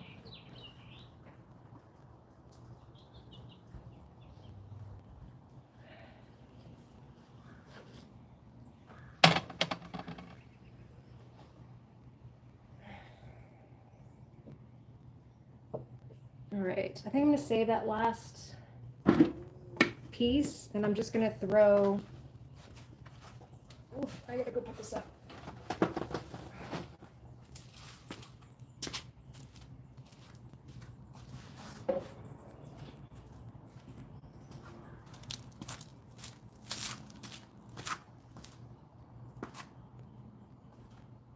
I'm gonna throw what's called a puck, which I'll use to trim these pieces. Which will be like just a dome that I set the pieces on top that'll support the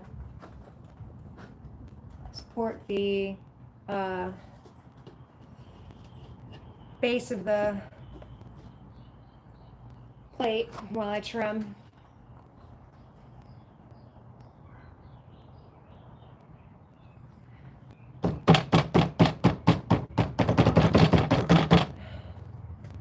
Yeah, my new goal now is just to do, I'm working trying to make my whole wardrobe just plain colors, like plain t-shirts and a bottom.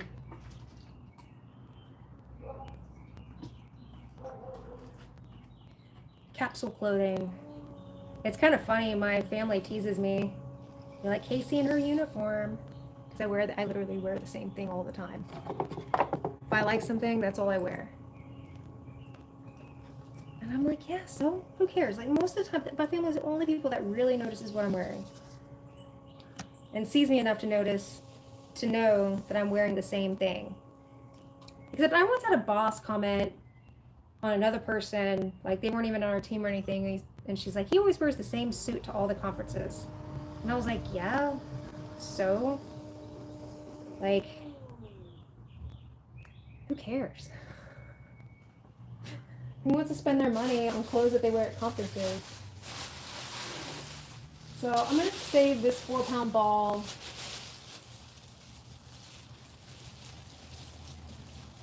for another project. My sister wants me to make her a mug, and I'm just going to make the Chucky Chuck puck.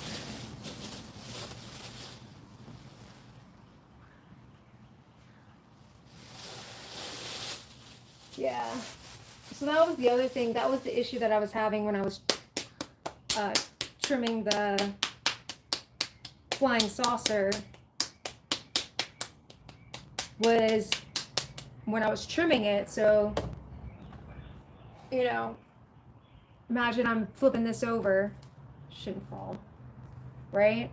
So it's down like this. What would happen is the base wouldn't be dry enough and it would start pushing in. And then also the rim would get messed up and I'd start losing the integrity of the rim. So the idea is that I'll make something that this can sit on and it'll support those pieces.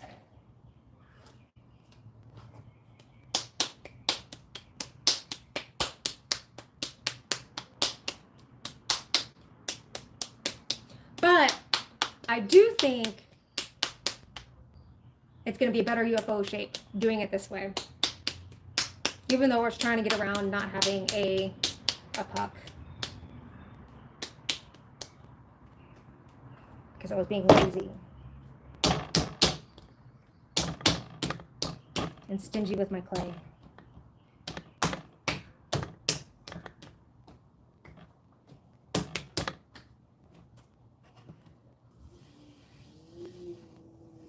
Man, yeah, so yeah, the book that I have, it's the Potter's Workbook by Illian Clary. It's the book that I use to kind of learn stuff. And even the book said most potters hate doing plates. Learning to do plates and throwing plates, because plates are boring and they're hard. Because it's basically a lot of compression, like a lot of repeat, like I'm compressing the bottom a lot, otherwise you get what's called like an S crack when it dries. And then the other boring part is it takes forever to dry them. So I should be like giving these like weeks to, like at least a week to dry.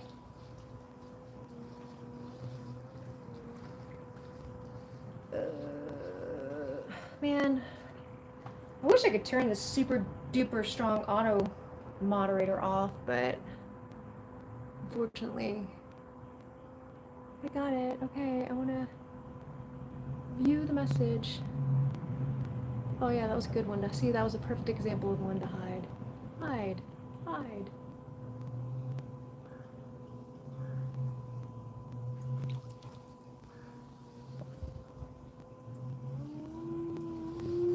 Yeah, so then I also in this book I learned, so it was like, what did it say? The other thing about one of the reasons why plates are tricky, plates are really just small or wide, shallow bowls, and bowls are not thrown the same way as cylinders. So,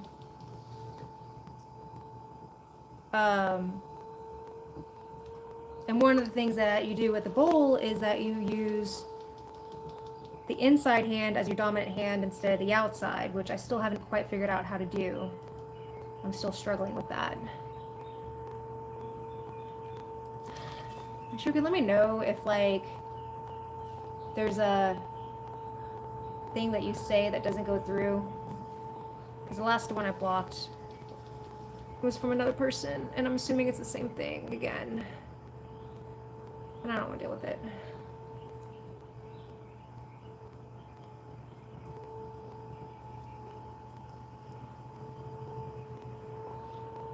Bored, rude people.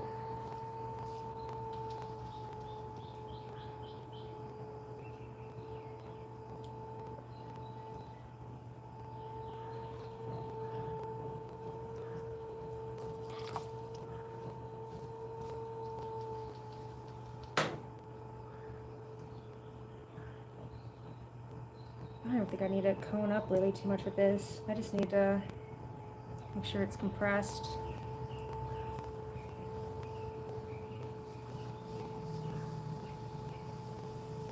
And cone shaped. How wide does it need to be? It needs to be much wider.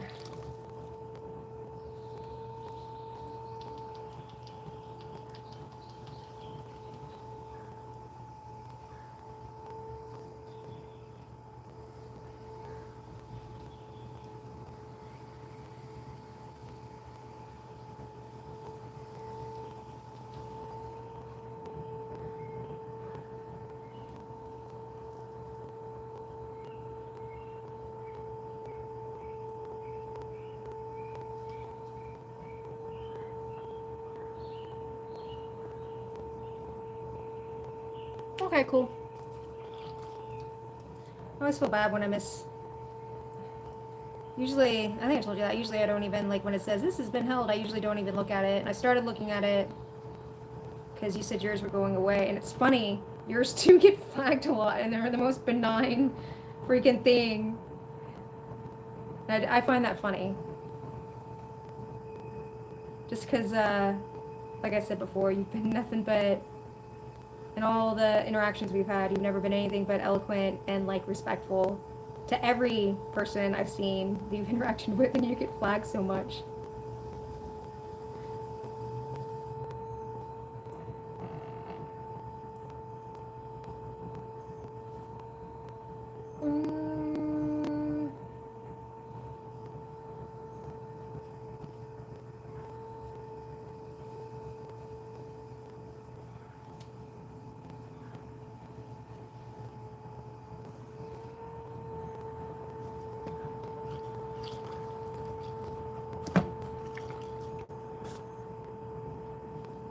Well, I think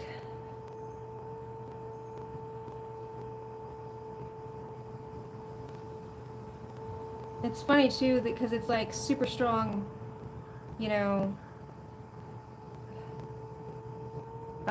moderation or whatever. But some people are so determined. They come through and they try to like troll with like baby language. Like, I don't know, man. It's an interesting way to spend your time.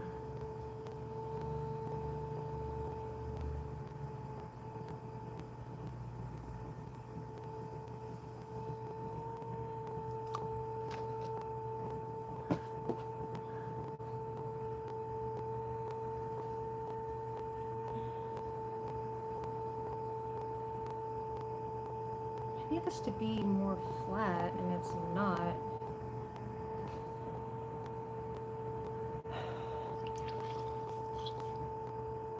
Dude, have you seen it has oh, the machines? Yeah. They can sense it.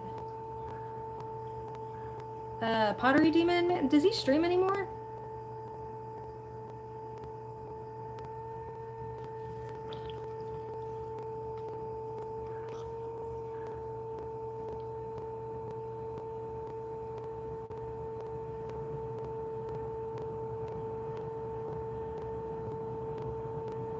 That's funny.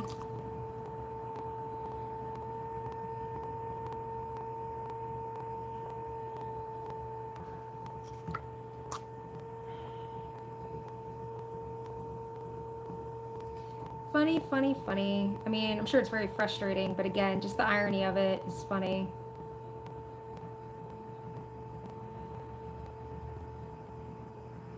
And I really need this to be like dome shaped so it works with all the plates. I really think this actually needs to be... It needs to be flat and then taper out.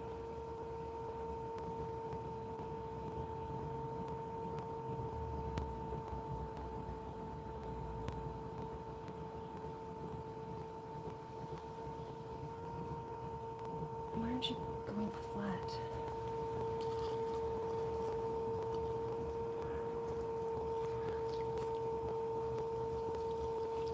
I mean, I like him too. Yeah, I saw that he's in Japan. Good for him, man.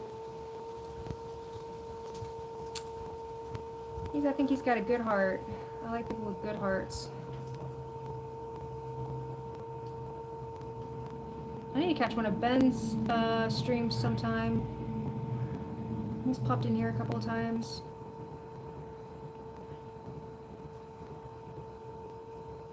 We're gonna start working on a new game, so, well, Sean's already working on it. The hubs, I need to get on back on the art, so I can put streams on while I work.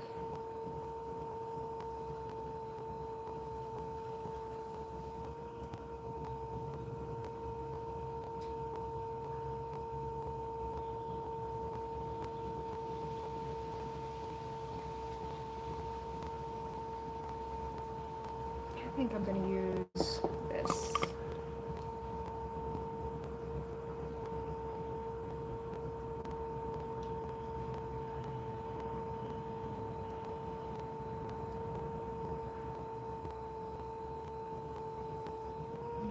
Still like taking clay off, but at least I'm getting a little bit flatter.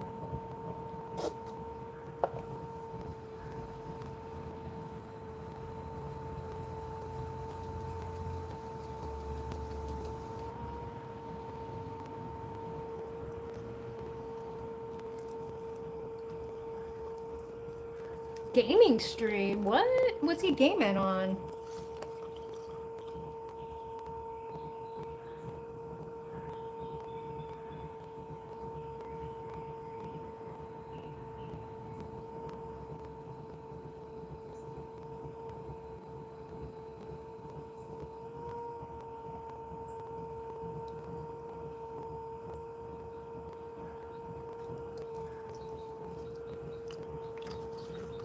I did not know that.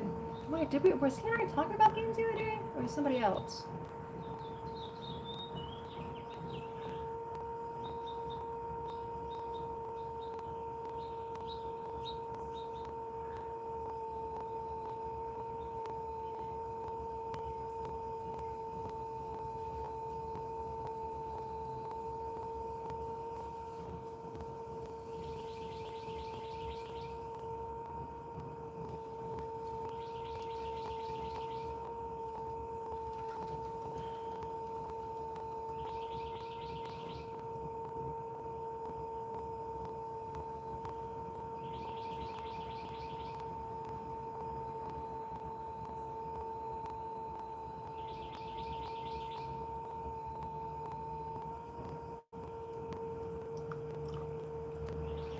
Minecraft.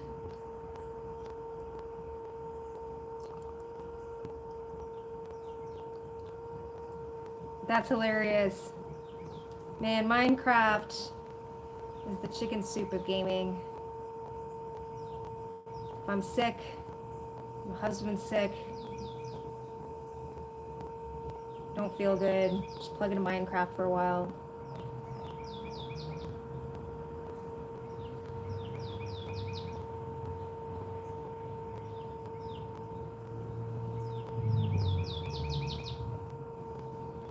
Alright, let's compress this. This is all soupy and weird.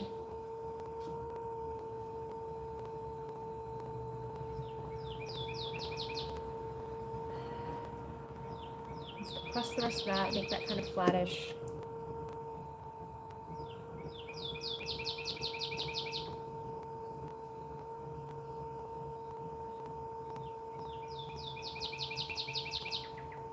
It's a cardinal.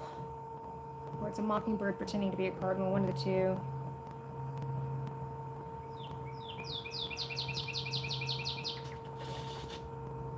Got a stupid little dip here. Urgh.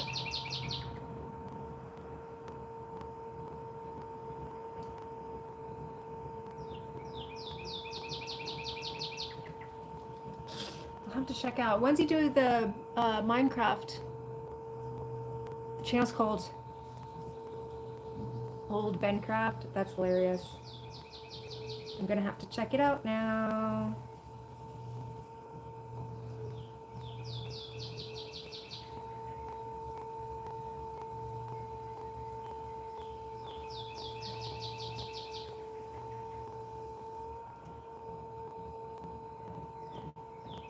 I like Minecraft, but my favorite thing to do is just explore. I do some builds.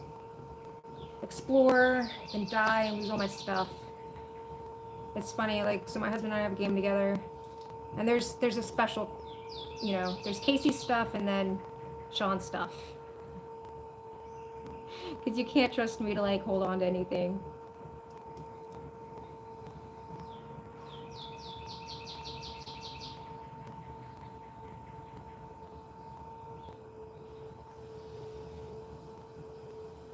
Alright, I think this is gonna be good enough.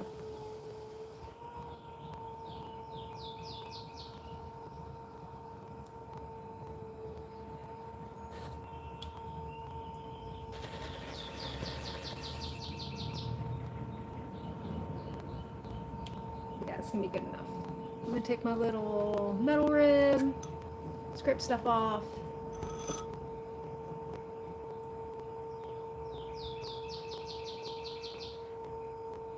Evenings or late afternoon? Cool.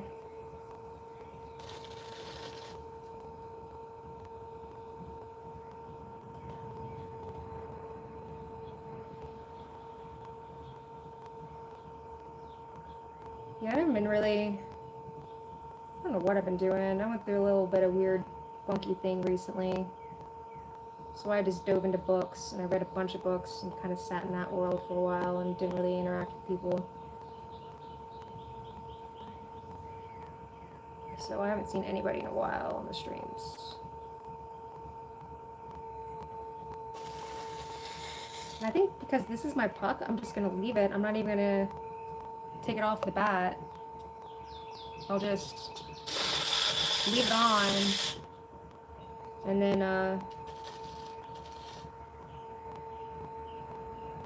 plop the piece right on top of it.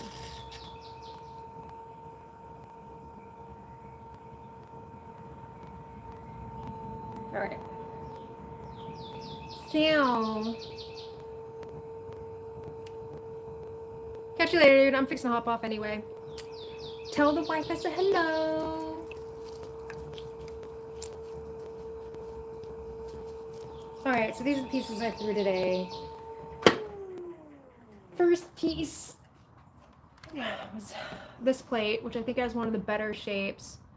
And a lot of this is going to be trimmed off, right? So it's thicker down here to support this shape, and I'm going to trim the base to match this shape.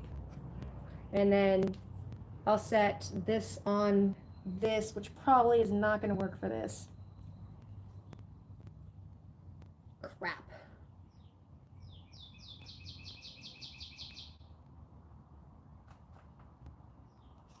But it'll work for my bigger ones. So this was the first one. It's one of my better ones. This was the second one that I tried to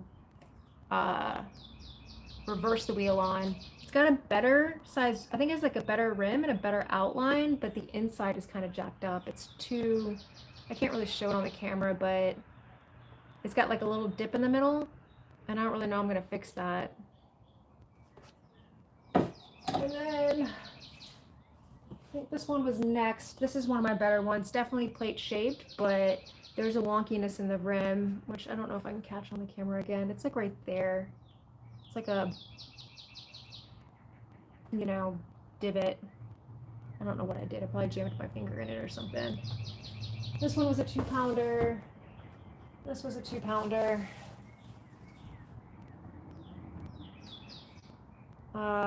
Much smaller than the other 2-pounder.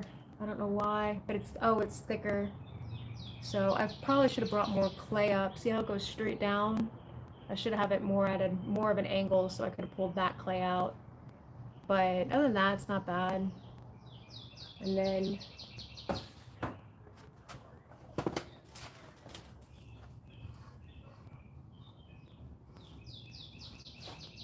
oh, here. Oof. Ooh. Stepped in the slip bucket. So this is my last one. This was the 4-pounder. And again, I think I wasn't aggressive enough in pulling out the clay. I think I have too much clay on the bottom because it's heavy as crap, and I'm going to be trimming out like most of it. I probably should have cut it away before I started doing the rim. But they are plate shaped, and this one will work. Dude, yeah, this whole thing needs to come up more, I think. Crap. I'm just gonna leave it and learn the lesson, whatever the damn lesson is. Maybe I'll cut some off.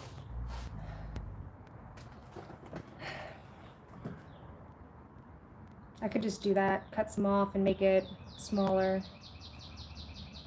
Or I'll just wait. So anyway, next thing I'll wrap these up really well, and then they're supposed to dry super, super slowly.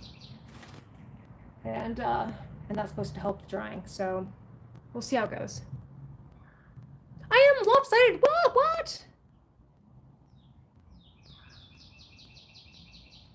Oh, congratulations. Yeah, I'm lopsided. So I am trying to learn to throw a plate so I can finally make my flying saucer UFO bird feeder. Well, that's more words. Before I can make my UFO bird feeder. And so I went through and I read a book, not a book, but I went through one of my books and tried to learn about what it means to make a plate. And so today I was practicing with those techniques. And normally I cut them in half, you know how I do, but I want to trim. I want to practice trimming and figure that out. And so I'll cut them in half after I trim them. I may keep some of them because there's also, because I need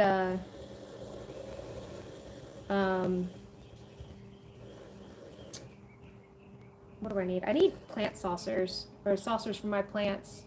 So I figured I can use some of these as that if I don't want to use them as eating plates. Because I do want to make, one of my summer goals is to make our plates, like our dishes, but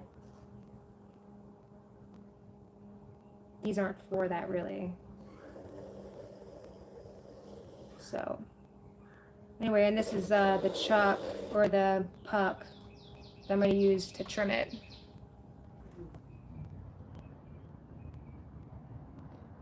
Yeah, you know, it's not, you don't really need that fancy of a shape to hold food.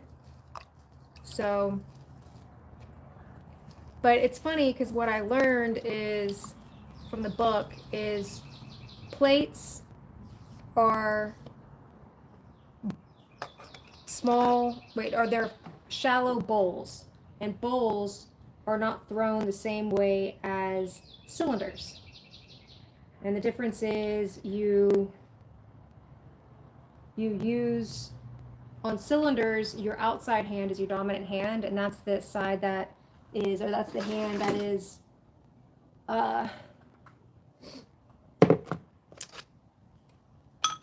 shaping the wall or whatever of the pot.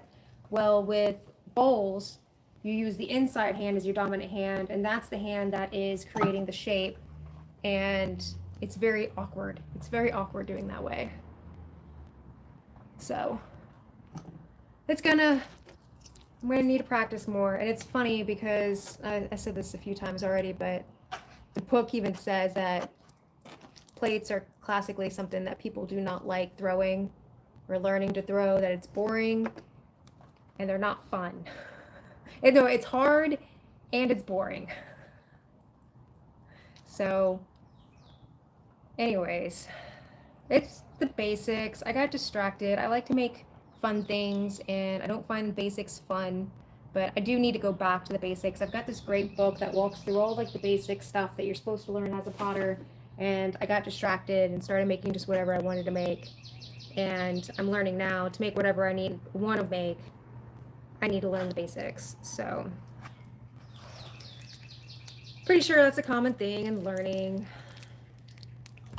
But you did just catch the end. I'm cleaning up now, and then I gotta go make dinner.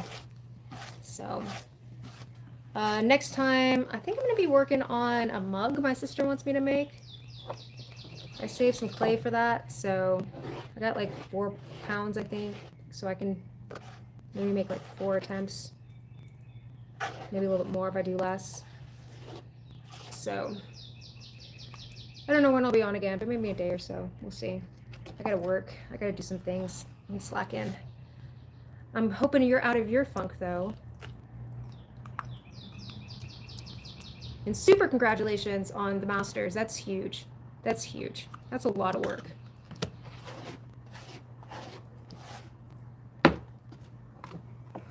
Is that the end, or are you gonna go for like PhD too? Is that the next?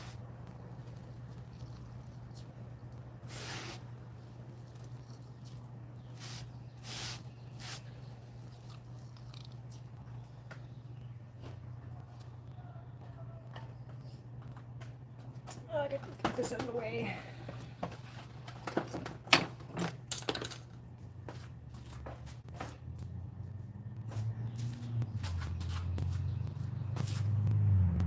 Man, I got such a mess today.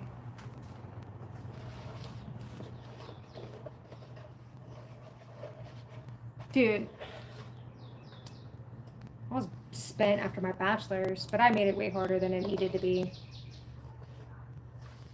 My sister's got her master's. My mother's like, don't you want to go back? My grandmother used to do it to me all the time. Don't you want to go back and get your master's? I'm like, no. No, I don't. I was like, for what? I don't even use my degree. But most of my cousins and my sister and stuff has theirs. What's your degree in?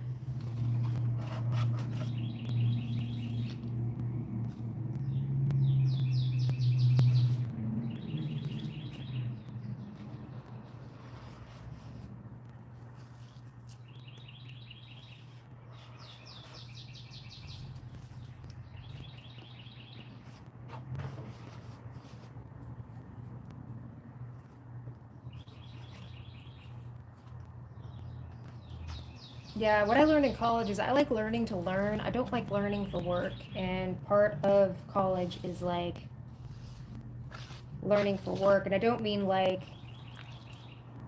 you, the learning part is work, and the whole purpose of it is just work.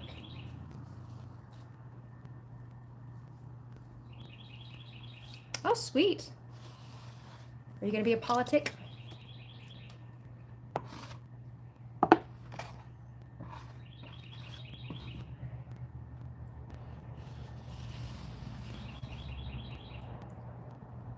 Politiker?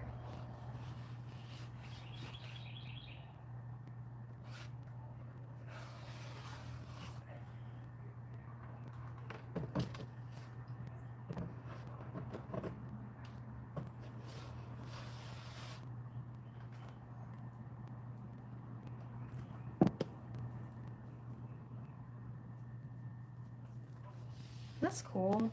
We need more city planners, some good ones, not corrupt ones.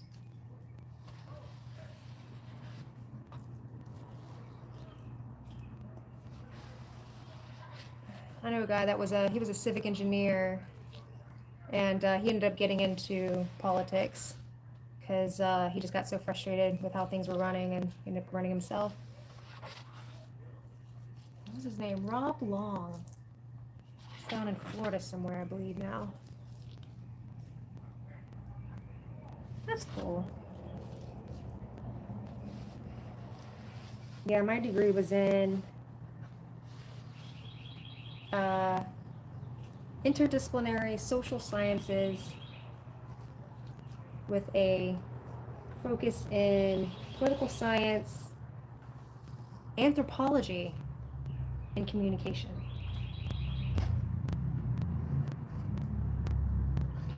Because after I was in school for 4 years, my scholarship ran out, and I learned how expensive school was. And I didn't know what I wanted to be at school, so I was just taking random classes. I had no degree,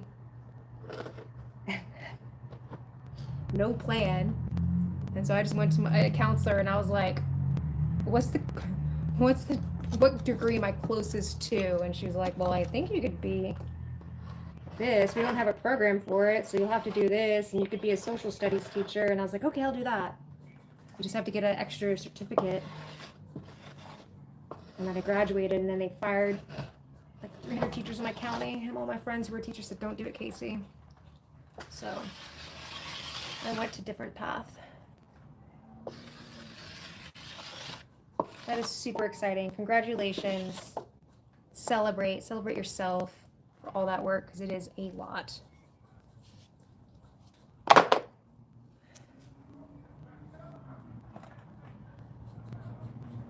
All right, this is as clean as I'm gonna get with you all watching. So I gotta break out a bigger sponge and water and all that.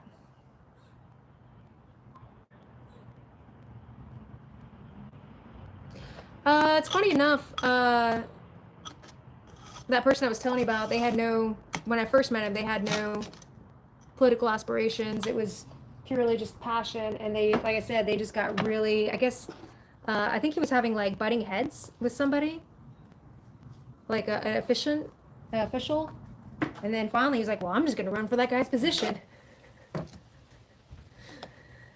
And now he's a politician. That'd be careful. That could happen to you, especially if you're alienated. But in my opinion, those are the kind of politicians we need. Not people motivated by the power, but they just want to do the right thing. So it could happen to you. This is so messy.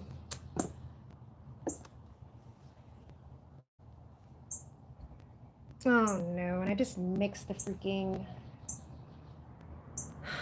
chamois in there.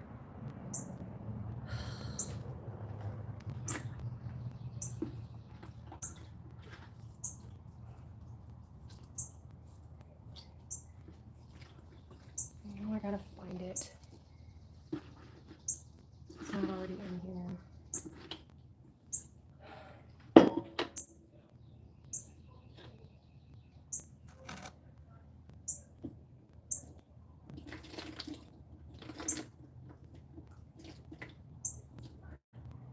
To find it, I just sit here and squish clay between my fingers until I find something that's not clay.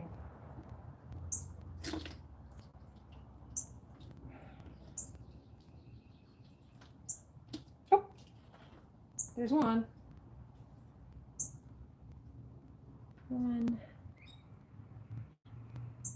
I have two though.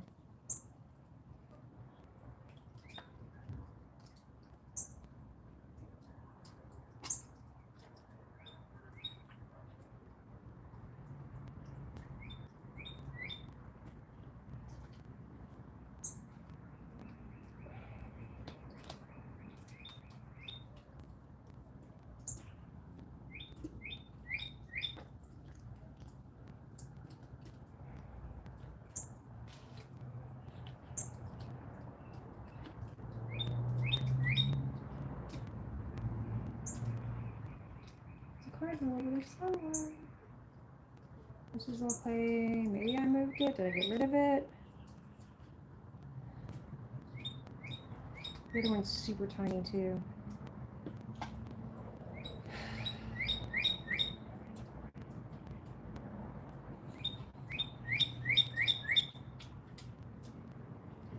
Well, that'll turn up somewhere, most likely in something I'm throwing.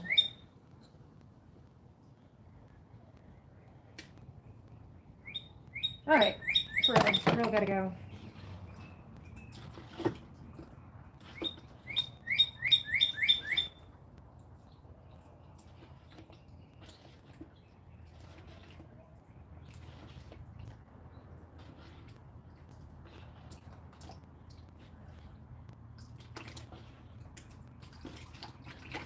I'll leave all this to soak and I'll find it then.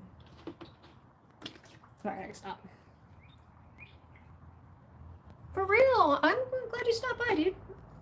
Or person. Base gender. Glad you're doing well. Again, congratulations. It's super exciting.